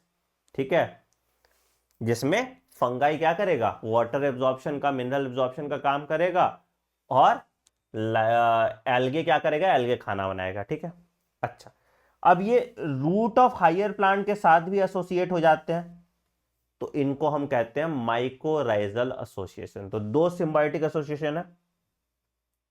कैसा कैसा सिम्बायोटिक एसोसिएशन है? पहला है इसको हम कहते हैं लाइकेंस, और दूसरा है इसको हम कहते हैं माइकोराइजा। तो माइकोराइजा किससे है? By the association of fungi and the root of higher plants. और लाइकेंस कैसे है? एल्गे और फंगाई के बीच में। ठीक है, reproduction in fungi can take place by vegetative means, कैसे? फ्रैगमेंटेशन से, पढ़ा है आपने फ्रैगमेंटेशन में क्या होता है, छोटे फ्रैगमेंट टूट गए and fragments will give rise to new fungi. Fission से, फिजन बाइनरी फिजन हो सकता है, मल्टीपल फिजन हो सकता है। बडिंग से, बडिंग में एक बड डेवलप होता है जिससे ऑर्गेनिज्म बन सकता है। ठीक है, asexual reproduction is bye spores और कोनिडिया और स्पोरेंजियोस्पोर और जूस्पोर, अलग अलग टाइप के स्पोर्स हैं, हम उसी स्पोर्स के बारे में धीरे धीरे बात करेंगे। सेक्सुअल रिप्रोडक्शन कैसे है? ऊस्पोर, एस्कोस्पोर्स और बेसिडियोस्पोर्स, और इसी के बेसिस पे फंगाई को हम डिफरेंट क्लासेस में डिफाइन करते हैं। ठीक है, the various spores are produce in distinct structure called fruiting bodies and sexual life cycle follows 3 step. तो इनके सेक्सुअल लाइफ साइकिल में 3 स्टेप फॉलो होता है। कौन कौन से 3 स्टेप है सर? पहला, fusion of protoplasm between 2 motile और नॉन मोटाइल गैमेट कॉल्ड प्लाज्मोगैमेट। तो दोनों का प्रोटोप्लाज्म फ्यूज किया, या मोटाइल हो सकता है या नॉन मोटाइल गैमेट्स हो सकता है, वो डिपेंड करता है। ठीक है, उसके बाद न्यूक्लियस का फ्यूजन होगा, इसको हम कैरियोगैमी कहते हैं, और उसके बाद जाइगोट में मियोसिस होगा जिससे हैप्लॉइड स्पोर प्रोड्यूस होगा, जिससे हैप्लॉइड स्पोर प्रोड्यूस होगा। तो ये 3 स्टेप होता है सेक्सुअल रिप्रोडक्शन में। तो क्या हुआ? पहला, या तो फ्यूजन बिटवीन 2 मोटाइल और नॉन मोटाइल गैमेट, तो उसका प्रोटोप्लाज्म फ्यूज किया, तो प्रोटोप्लाज्म फ्यूज किया तो उसको प्लाज्मोगैमी बोल दिए। उसके बाद उसका न्यूक्लियस फ्यूज किया तो उसको हम कैरियोगैमी बोल दिए, और उसके बाद मियोसिस हुआ, उसमें जो जाइगोट बना, जाइगोट में मियोसिस हुआ तो बना हैप्लॉइड स्पोर। तो जाइगोट हमेशा डिप्लॉइड होता है, हमेशा याद रखिएगा। ठीक है, जाइगोट हमेशा ही डिप्लॉइड होगा, तो उसके बाद यहां पे स्पोर्स बन गया। ठीक है, when a fungus reproduces sexually, तो क्या होता है? 2 haploid hyphae of compatible mating types come close together and fuse. ठीक है, तो बेसिकली क्या है कि अगर मान लो कि ये पड़ोसी है हाइफे कंपैटिबल, ठीक है, और ये दूसरा हाइफे, ठीक, दोनों बोलेगा ब्रो लेट्स स्टिक टुगेदर, तो ये दोनों में आपस में पोकी पोकी हो जाएगा। ठीक है, ठीक, तो अब इन दोनों का फ्यूजन हो जाएगा, तो ये एन है, ये एन है, दोनों फ्यूज करेगा तो सर क्या बनाएगा? दोनों फ्यूज करेगा तो एक स्ट्रक्चर बनाएगा जिसको हम कहेंगे 2n। ठीक है, कुछ केस में ये बोलते हैं कि भाई हम रिलेशनशिप पहले अपना टेस्ट कर लेते हैं, तो लिव इन में रह लेते हैं, मतलब एक ऐसा स्टेज में रहते हैं जिसको हम कहते हैं n+n स्टेज, जिसको हम कहते हैं लिव इन रिलेशनशिप वाला, कि भाई रुको, फ्यूज होने से पहले देख लेते हैं कि हम दोनों कंपैटिबल हैं भी या नहीं, तो इसको हम कहते हैं डाई कैरियन स्टेज। क्या कहते हैं इसको? Dikaryon stage. ठीक है, और जो फ्यूज हो गया वो बना दिया जाइगोट। तो यही वहीं पे बात कर रहे हैं कि in some fungi the fusion of 2 haploid cells immediately result in formation of diploid cell. कुछ केस में भैया चटमंगनी पटब्या। ठीक है, हाउएवर इन अदर फंगाई जैसे एस्कोमाइसिटीज और बेसिडियोमाइसिटीज में an intervening dikaryon stage is present. ठीक है, तो कहां पे? एस्कोमाइसिटीज और बेसिडियोमाइसिटीज में an intervening dikaryon stage is present, और उसके बाद ये बाद में फ्यूज करेगा और बन जाएगा डिप्लॉइड। उसके बाद ये बाद में फ्यूज करेगा और बन जाएगा डिप्लॉइड। ठीक है, तो the fungi forms fruiting body in which reduction division occurs. ठीक है, leading to formation of haploid spores. तो अब क्या हुआ? तो यहां पे जो जाइगोट बना, जाइगोट में फिर मियोसिस हुआ, तो मियोसिस हुआ तो इससे क्या बना? इससे बन गया हैप्लॉइड स्पोर, इससे बन गया हैप्लॉइड स्पोर। समझ में आया? बिल्कुल सिंपल फंडा है ना। पहले बात की हम क्या? हमने बात किया कि अगर फ्यूजन ऑफ प्रोटोप्लास्ट 2 मोटाइल या नॉन मोटाइल गैमेट का हो रहा है तो उसको हम कहा प्लाज्मोगैमी। ठीक है, फ्यूजन ऑफ न्यूक्लियाई हो गया तो कैरियोगैमी, और उसके बाद बना जाइगोट, जाइगोट में मियोसिस हुआ और बन गया हैप्लॉइड स्पोर। सेक्सुअल रिप्रोडक्शन यहां पे क्या कहा? यहां पे 2 कंपैटिबल हाइफे था। ठीक है, दोनों हाइफे आपस में चिपक गया, तो 2 कंडीशन बन सकता है। पहला कंडीशन कि दोनों एक साथ चिपक गया और तुरंत जाइगोट बना दिया, दैट इज 2n स्टेज। दूसरा कंडीशन जो एस्कोमाइसिटीज और बेसिडियोमाइसिटीज में आपको देखने को मिला कि दोनों साथ नहीं चिपका, N+N या डाई कैरियन स्टेज बनाया, और उसके बाद जाके कहीं जाके बाद में जब इनको लगा कि नहीं हमारे रिश्ते सुधर रहे हैं, तो वहां पे जाके फिर इन्होंने क्या बना दिया, वहां पे जाके इन्होंने जाइगोट बनाया, जाइगोट में मियोसिस हुआ जिससे बना हैप्लॉइड स्पोर। ठीक। अच्छा, the morphology of the mycelium mode of spore formation and fruiting body forms the basis of the division of kingdom into various classes. तो अब ये वेरियस क्लासेस में डिवाइडेड है, कौन कौन से क्लासेस में डिवाइडेड है वो हम एक एक करके देखना स्टार्ट करते हैं। तो सबसे पहला है बेटा, इसको हम कहते हैं फाइकोमाइसिटीज। ठीक है, तो members of phycomycetes are found in aquatic habitats and on decaying wood in moist and damp places such as obligate parasite on plant। तो कहां कहां पाया गया? पहला एक्वाटिक हैबिटेट में पाया गया, ठीक है। दूसरा डिकेइंग वुड, सड़े हुए लकड़ी पे पाया गया। तीसरा मॉइस्ट एंड डैम्प प्लेसेस पे पाया जाए, और कहीं कहीं ये ऑब्लिगेट पैरासाइट, ऑब्लिगेट पैरासाइट मतलब होस्ट के बिना मर जाएगा, प्लांट्स पे पाया जाता है। ठीक है। अच्छा, माइसीलियम ए सेप्टेट है और सीनोसिटिक है, याद है? माइसीलियम ए सेप्टेट का मतलब बंटवारा नहीं हुआ है सेप्टम में, और सीनोसिटिव है, मल्टी न्यूक्लिएट साइटोप्लाज्म इनके पास है। पढ़ा था हमने ना, मल्टी, यहां लिख लो साइटोप्लाज्म। ठीक है। Asexual reproduction takes place by zoospore, motile है, और by aplanospore which is non motile. तो एसेक्सुअल रिप्रोडक्शन कैसे हो सकता है? जूस्पोर से भी हो सकता है, जूस्पोर मोटाइल है, और aplanospore that is non motile. ठीक है। Spores are endogenously produced in sporangium. Spores कहां प्रोड्यूस हो रहा है? स्पोरेंजियम के अंदर। कहां पे? एंडोजीनसली, वर्ड याद रखना, एक्सोजीनसली बाहर, एंडोजीनसली अंदर। तो स्पोरेंजियम के अंदर प्रोड्यूस हो रहा है तुम्हारा स्पोर्स। ठीक है।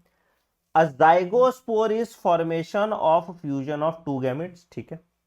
The gametes are similar in morphology, इसलिए आइसोगैमस कहेंगे, और अगर डिसिमिलर है तो एनाइसोगैमस या ऊगैमस। हमने बताया था कि अगर दोनों गैमेट मॉर्फोलॉजिकली सिमिलर होते हैं तो उसको आइसोगैमिस कहते हैं, अगर दोनों गैमेट मॉर्फोलॉजिकली डिसिमिलर होते हैं तो उसको एनाइसोगैमस कहते हैं, और अगर मेल जो है मोटाइल होता है और फीमेल लार्ज नॉन मोटाइल होती है तो उसको हम ऊगैमी कहते हैं। लिखना चाहते हो तो लिख लो, आइसोगैमेट कैसा? Morphologically similar gamete. ठीक है। Anisogametic gamete morphologically dissimilar gamete.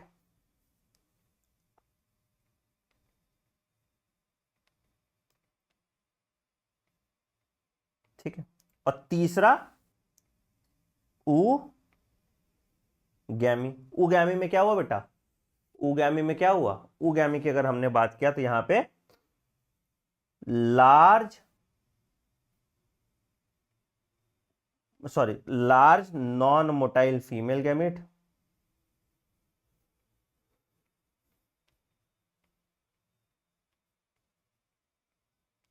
And small motile male gamete, small motile male gamete. ठीक है। ठीक, तो क्या बना? तो जाइगोस्पोर बना। यहां पे कौन सा स्पोर बना? Zygospore is formed by fusion of two gametes. तो दोनों सिमिलर है तो आइसोगैमस, डिसिमिलर है तो एनाइसोगैमस या ऊगैमस। ठीक है। Some common example are mucor, ठीक है, राइजोपस जिसको हम ब्रेड मोल्ड कहते हैं, और एल्ब्यूगो जो वही बोल रहा था पैरासिटिक फंगाई ऑन मस्टर्ड, इस पे भी सवाल आया हुआ है। तो एग्जांपल क्या हुआ? म्यूकर, राइजोपस और एल्ब्यूगो। म्यूकर, राइजोपस और एल्ब्यूगे। तो यहां पे देखो, या ये म्यूकर है, ये ये एस्परजिलस है, और ये गैरिकस है, ये अलग अलग उसका है, वो आगे वो तुम देखोगे। ठीक ठीक, तो म्यूकर दिखा दिया है, 2.5A म्यूकर है, बाकी तुम्हारा एस्परजिलस और एगैरिकस है। अभी आगे एगैरिकस और एस्परजिलस आगे पढ़ेंगे। ठीक है, तो फाइकोमाइसीटीज का फिर से एक बार रिवीजन कर ले। क्या? Found in aquatic habitat, decaying would, dam places और ऑब्लिगेट पैरासाइट। ठीक है, माइसीलियम एसेप्टेट है तो सिनोसिटिक कंडीशन दिखाता है। ठीक है, जूस्पोर और मतलब मोटाइल स्पोर और नॉन मोटाइल स्पोर दोनों से एसेक्सुअल रिप्रोडक्शन हो सकता है, और जो स्पोर है वो स्पोरेंजियम में प्रोड्यूस हो रहा है। ठीक, जाइगोस्पोर फॉर्म होता है by fusion of two gamete. अब ये गैमीट आइसोगैमस भी हो सकते हैं, एनाइसोगैमस भी हो सकते हैं और ऊगैमस भी हो सकते हैं। और एग्जांपल क्या है सर? म्यूकर, राइजोपस और एल्बिको। ठीक है, दूसरा आते हैं, इसको हम कहते हैं एस्कोमाइसिटी। एस्को मतलब क्योंकि सैक फंगाई है तो इसलिए इसको एस्कोमाइसिटीज कहते हैं। ठीक है, they are mostly multicellular, example penicillium, और रेयरली यूनिसेलुलर, एग्जांपल ईस्ट, जिसको सेक्चरोमाइसिस कहते हैं। ठीक है, तो ज्यादातर एस्कोमाइसिटीज मल्टीसेलुलर होते हैं, एक ईस्ट को छोड़ के बाकी सारे मल्टीसेलुलर हैं। ठीक है, सैप्रोफिटिक है, डेड एंड डिकेइंग ऑर्गेनिज्म पे काम करेंगे। डीकम्पोजर्स हैं अगेन। ठीक है, पैरासिटिक है, पैरासिटिक हो सकता है। एंड कोप्रोफिलस है, कोप्रोफिलस मतलब पॉटी खा के रहेंगे, पॉटी मतलब काउ डंग वगैरह खा सकते हैं या किसी और जानवर का डंग खाते हैं, उसको हम कोप्रोफिलस कहते हैं। ठीक है, अब यहां पे क्या है? Mycelium branched and septate. अब किसका ना तुम टेबल बना लोगे तो और अच्छा है। ठीक है, तुम सीधे माइसीलियम का डालो सेम टर्म पे और यहां पे सेम लाइन लिखोगे तो तुमको डिफरेंशिएट करके पता चल जाएगा। ठीक है, एसेक्सुअल स्पोर क्या है भैया? यहां पे कोनिडिया। एसेक्सुअल स्पोर क्या है यहां पे? कोनिडिया। ठीक है, कैसे प्रोड्यूस हो रहा है? Exogenously on special mycelium called conidiospore. तो कैसे बन रहा है? अभी पहले वाले में एंडोजीनसली देखे थे, यहां पे कैसे बन रहा है? यहां पे एक्सोजीनसली ऑन कोनिडियोफोर्स। ठीक है, conidia on germination produces mycelium. ठीक है, सेक्सुअल स्पोर्स कहां है? एस्कोस्पोर्स है। पहले हम देखे थे क्या थे? जाइगोस्पोर देखा था, यहां पे कौन सा देख रहे हैं? यहां पे हम एस्कोस्पोर्स देख रहे हैं। अगेन ये कैसे बन रहा है? It is also produce endogenously in sac, इसलिए इसको सैक फंगाई कहते हैं। तो यहां जो सेक्सुअल स्पोर है वो एंडोजीनसली है और एसेक्सुअल स्पोर है वो एक्सोजीनसली है। ठीक है, याद रखना। ठीक है, एसेक्सुअल स्पोर जो है, एसेक्सुअल स्पोर क्या है? एसेक्सुअल तुम्हारा जो है ये कोनिडिया है और ये कैसे बना है? एक्सोजीनसली प्रोड्यूस हो रहा है, इंपॉर्टेंट है ना। और जो सेक्सुअल स्पोर है क्या है? एस्कोस्पोर। और ये कैसे प्रोड्यूस हो रहा है? एंडोजीनसली। प्लीज इसको ध्यान रखना, इस पे बच्चे कंफ्यूज कर जाते हैं।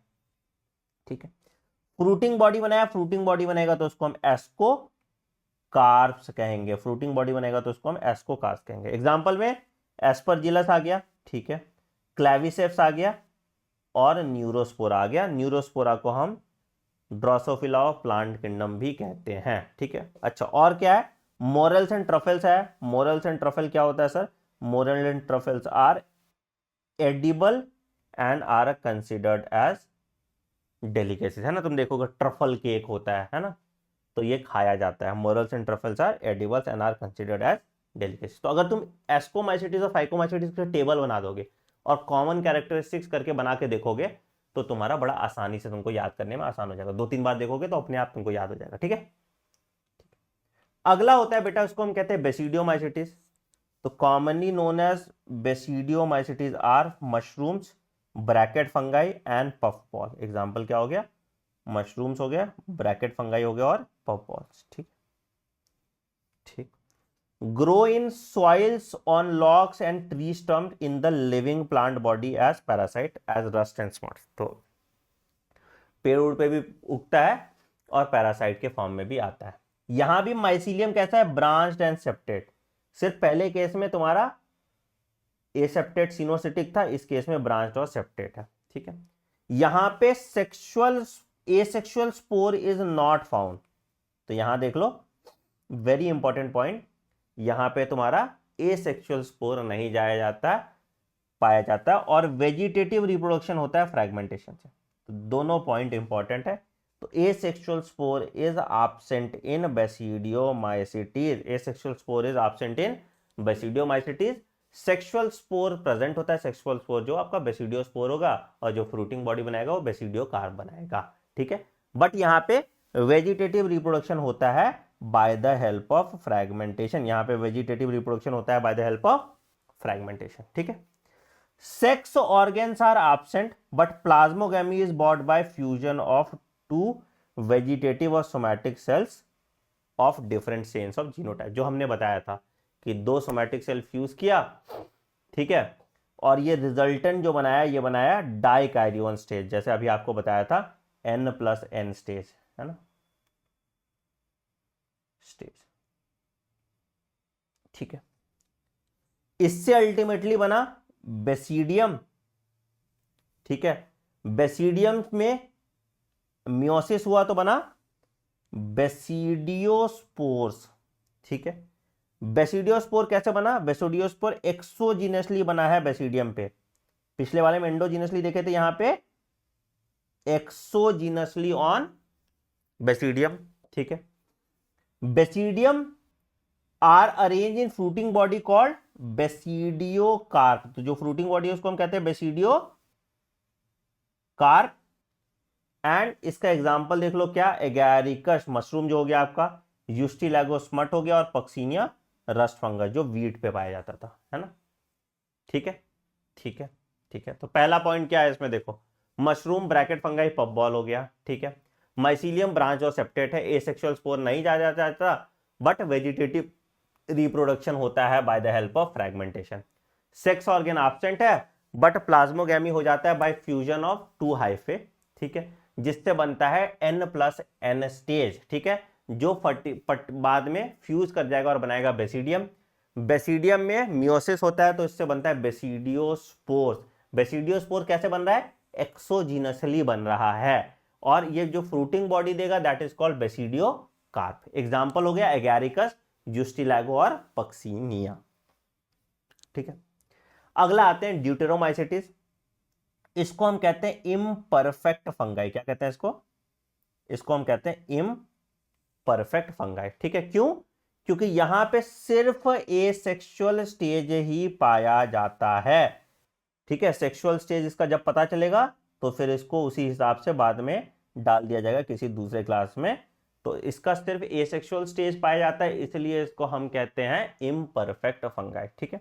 When the sexual form of these fungi were discovered, they were moved into classes they rightly belong to, ठीक है। तो it is also possible that the asexual or vegetative state have been given one name and sexual stage has been given another name, ठीक। मतलब अगर मान लो जब इसका sexual stage पाया जाएगा तो ड्यूटेरोमाइसिटीज में कुछ और नाम था, बाद में किसी और क्लास में चला गया तो उसका नाम बदल गया, ठीक है, ठीक है, ठीक है, ठीक है। तो once perfect stages of the members of deuteromycetes are discovered, they are often move to ascomycetes and basidiomycetes, ठीक है। तो deuteromycetes reproduce only by asexual spore known as conidia. तो यहां पे सिर्फ एसेक्सुअल स्पोर काम कर रहा है, और एसेक्सुअल स्पोर क्या है? कोनिडिया है। एसेक्सुअल स्पोर क्या है? कोनिडिया है, ठीक है। Mycelium septate and branched, some members are saprophytes और parasites while a large number of them are decomposers, ठीक है। तो कुछ सैप्रोफाइट्स हैं और पैरासाइट्स हैं, बाकी सारे जो है डिकम्पोजर्स हैं, ठीक है, which helps in mineral cycling. Example Alternaria, Colletotrichum and Trichoderma. इस पे सवाल आया, ऑल्टरनेरिया, कोलिकोट्रिकम एंड ट्राइकोडर्मा। तो अगर आप एस्कोमाइसिटीज, फाइकोमाइसिटीज, बेसिडियोमाइसिटीज और ड्यूटेरोमाइसिटीज का एक टेबल बना लोगे तो किंगडम फंगाई एक पेज में आपका हो जाएगा, और सिर्फ उसको देखोगे आपको याद आ जाएगा। 1 से 2 सवाल आप सिर्फ किंगडम फंगाई से एक्सपेक्ट कर सकते हैं। अगला आते हैं किंगडम प्लांट। प्लांट किंगडम के बारे में तो हम डिटेल में अगले चैप्टर में पढ़ेंगे, देखते हैं, बट एनसीईआरटी यहाँ पे कुछ लिखी है तो बात कर लेते हैं। तो kingdom Plantae includes all eukaryotic chlorophyll containing organism commonly known as plants, ठीक। Few members are partially heterotrophic, जैसे इंसेक्टिवोरस प्लांट्स एंड पैरासाइट्स, ठीक है, जैसे ब्लैडर वर्थ हो गया, वेनस फ्लाईट्रैप आ गया, एंड कस्कटा इज अ पैरासाइट। कस्कटा और रेफ्लेशिया दोनों पैरासाइट होते हैं, ये हमने बात किया था, ठीक, कस्कटा एंड रेफ्लेशिया, ठीक है, दोनों पैरासाइट होते हैं, ठीक है। The plant cells have an eukaryotic structure with prominent chloroplast and cell wall mainly made up of cellulose। तो सेल वॉल पता है आपको, प्लांट सेल में सेलुलोज का बना होता है, फंगस में देखा था आपने काइटिन का बना होता है। तो इसमें क्या क्या आ गया, algae, bryophyte, pteridophyte, gymnosperms and angiosperms, ठीक है।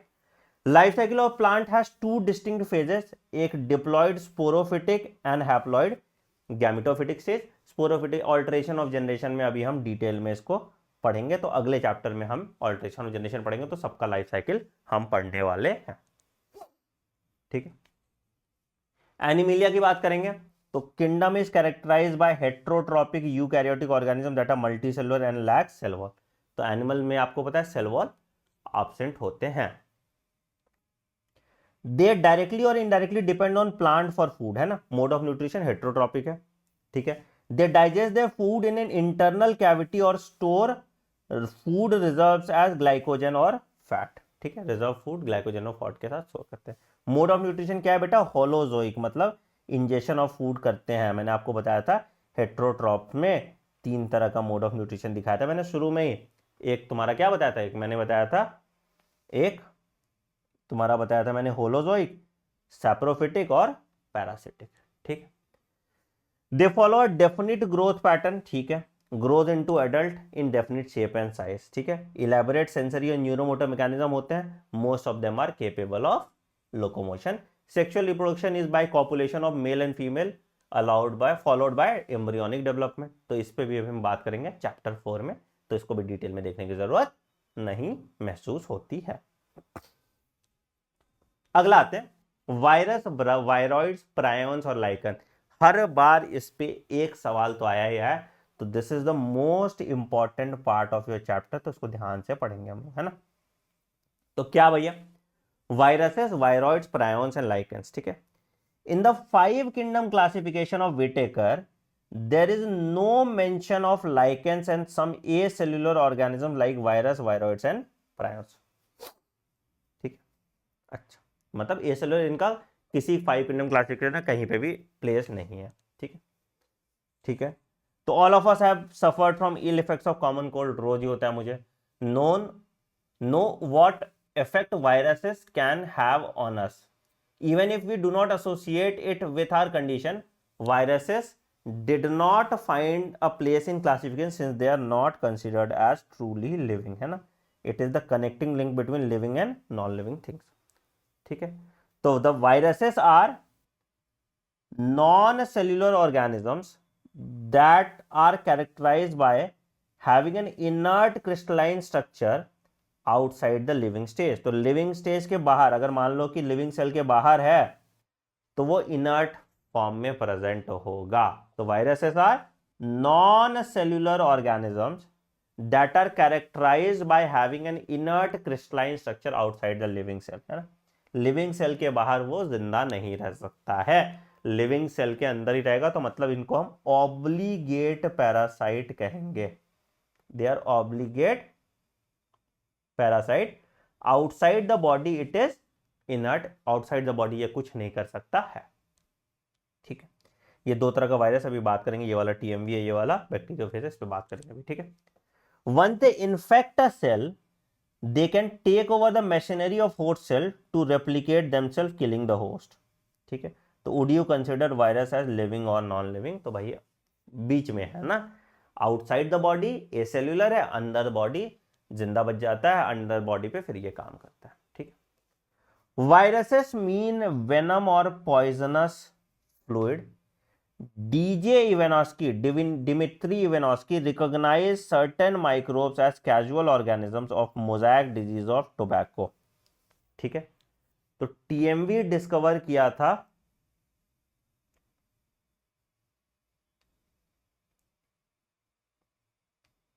Bye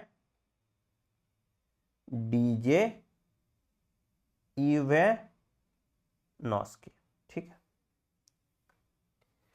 they are found to be smaller than bacteria because they pass through bacteria proof filter, ठीक है। तो याद रखिएगा viruses are smaller than bacteria, इसलिए बैक्टीरियल प्रूफ फिल्टर से पास कर जाता था, ठीक। बीजरनिक demonstrated the extract of infected plants of tobacco could cause infection in healthy plant and named the new pathogen as virus. Name the new pathogen virus. तो अब यहां पे बात आएगा, ध्यान से सुनो, एनसीईआरटी यहीं पे तुमको कंफ्यूज करती है। लोग पहले लिखते थे कि Louis Pasteur gave the term virus. किसने दिया टर्म वायरस? यहां पढ़ो, एमडब्ल्यू बीजरनिक, लिखो एमडब्ल्यू बीजर निक ने टर्म वायरस दिया, ठीक है। यही देखो ना, देखो ध्यान से सुनो। MW Beijerinck demonstrated the extract of infected plants of tobacco and could cause infection in healthy plants and name the new pathogen virus, है ना। इस नए पैथोजन को वायरस टर्म किसने दिया? एमडब्ल्यू बीजरनिक ने दिया। And called the fluid at contagium vivum fluidum, contagium vivum fluidum या इंफेक्शियस लिविंग फ्लूइड, ठीक है, इंफेक्शियस लिविंग फ्लूइड, ठीक है। तो पहला डीजे इवेनॉस्की, हमारे डीजे चचा, पहला पॉइंट 1892। दूसरा बीजरनिक, बीजरनिक ने टर्म वायरस दिया और कंटेजियम विवम फ्लूइडम बोला, ठीक है। और तीसरा हमारे थे स्टेनली का डब्बा, स्टेनली चाचा, that is WM Stanley, he crystallised tobacco mosaic virus, ठीक, ठीक है। हमने बात पहले कर ही लिया था कि viruses are obligate parasites, viruses are obligate parasite, इसकी बात हमने ऑलरेडी कर ही ली थी, ठीक है। In addition to proteins, viruses also contain genetic material that could be either RNA or DNA. Viruses contain genetic material that could be either RNA and DNA, but कोई virus दोनों RNA और DNA genetic material नहीं रह सकता, ठीक है। या तो RNA हो सकता है जेनेटिक मटेरियल, या तो DNA हो सकता है जेनेटिक मटेरियल, बट दोनों RNA और DNA का भी जेनेटिक मटेरियल नहीं होगा। A virus is a nucleoprotein and a genetic material is infectious, ठीक है। तो a virus is a nucleoprotein and a genetic material is infectious, ठीक है, बिल्कुल। In general viruses that infect plant have single standard RNA virus.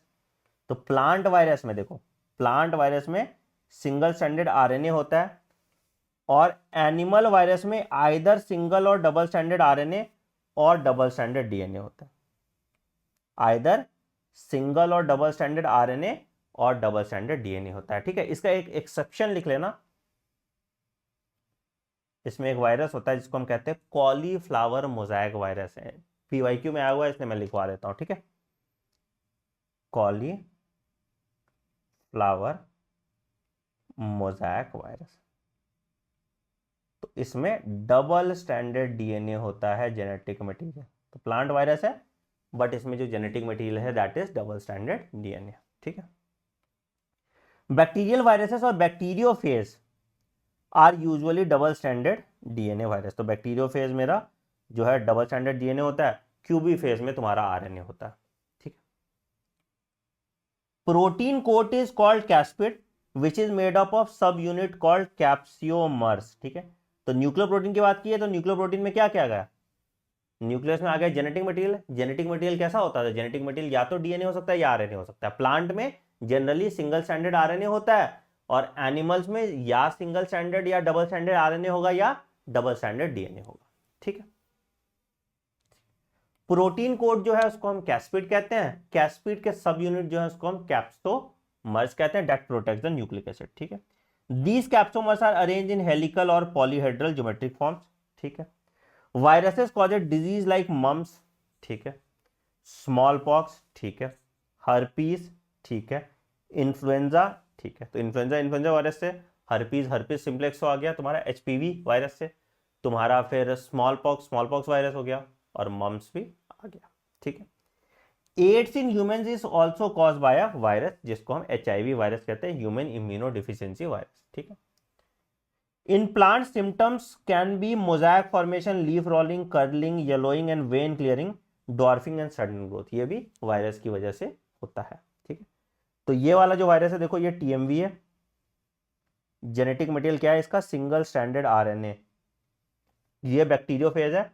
Genetic material क्या है इसका? Double standard DNA. Bacteriophage मतलब बैक्टीरिया पे अटैक करेगा, बैक्टीरिया को खाएगा। ठीक है, तो ये वायरस के बारे में हमने बात कर ली। ठीक है, वायरॉइड्स क्या होता है? 1971 में एक साइंटिस्ट है जिनका नाम था टीओ डायनर, ठीक है, discovered a new infectious agent that was smaller than virus. याद रखो पहला point, it is smaller than virus. ठीक है, and cause potato spindle tuber disease. बीमारी क्या कॉज किया? Potato spindle tuber disease. It was found to be a free RNA. It lacked the protein coat that are found in viruses and hence the name viroid. तो क्या है भैया? RNA present है but protein coat absent है, इसलिए इसको viroid बोल दिया गया। ठीक है, the RNA of viroid is of low molecular weight. तो low molecular weight RNA present होता है वायरॉइड में। ठीक है, तो याद रखिएगा it is smaller than virus, it is smaller than virus. ठीक है, प्रायोन्स की बात करेंगे तो in modern medicine certain infectious neurological disease were found to be transmitted by agent consisting of abnormally folded protein. तो यहां पे सिर्फ इन्फेक्शियस प्रोटीन था and they were similar in size to virus. तो याद रखिएगा वायरस से बराबर साइज में था। ठीक है, तो हम ये लिख सकते हैं कि वायरॉइड सबसे छोटा है। ठीक है, वायरॉइड सबसे छोटा है और उसके बाद वायरस और इज इक्वल टू लिख सकते हैं ना। तो ये याद रखिएगा। ठीक, क्या है? The most notable disease cause by prions is bovine spongiform encephalopathy, जिसको हम मैड कॉ डिजीज कहते हैं, मैड काउ डिजीज। ठीक है, इन कैटल। और इंसान में होता है क्रूसफेल्ड जेकब डिजीज। तो कौन कौन सा डिजीज हुआ? वायरॉइड्स में पोटैटो स्पिंडल ट्यूबर डिजीज हुआ। ठीक है, यहां पे प्रायोन्स की वजह से बीएससी बोवाइन स्पॉन्जिफॉर्म इंसेफलोपैथी या मैड कॉ डिजीज, और इसका एक वेरिएंट जो है क्रूसफेल्ड जेकब डिजीज, जो प्रायोन्स की वजह से होता है। तो इंसान में क्रूसफेल्ड जेकब डिजीज होता है, कैटल्स में मैड कॉ डिजीज होता है। हर लाइन पे सवाल तुमको देखने को मिल जाएगा इसके। ठीक, लाइकेंस की बात करेंगे तो lichens are symbiotic associations, mutually useful association between algae and fungi. तो एल्गल कंपोनेंट को हम फाइकोबाइंड कहते हैं, फंगल कंपोनेंट को हम माइकोबाइंड कहते हैं, which are autotrophic and heterotrophic respectively.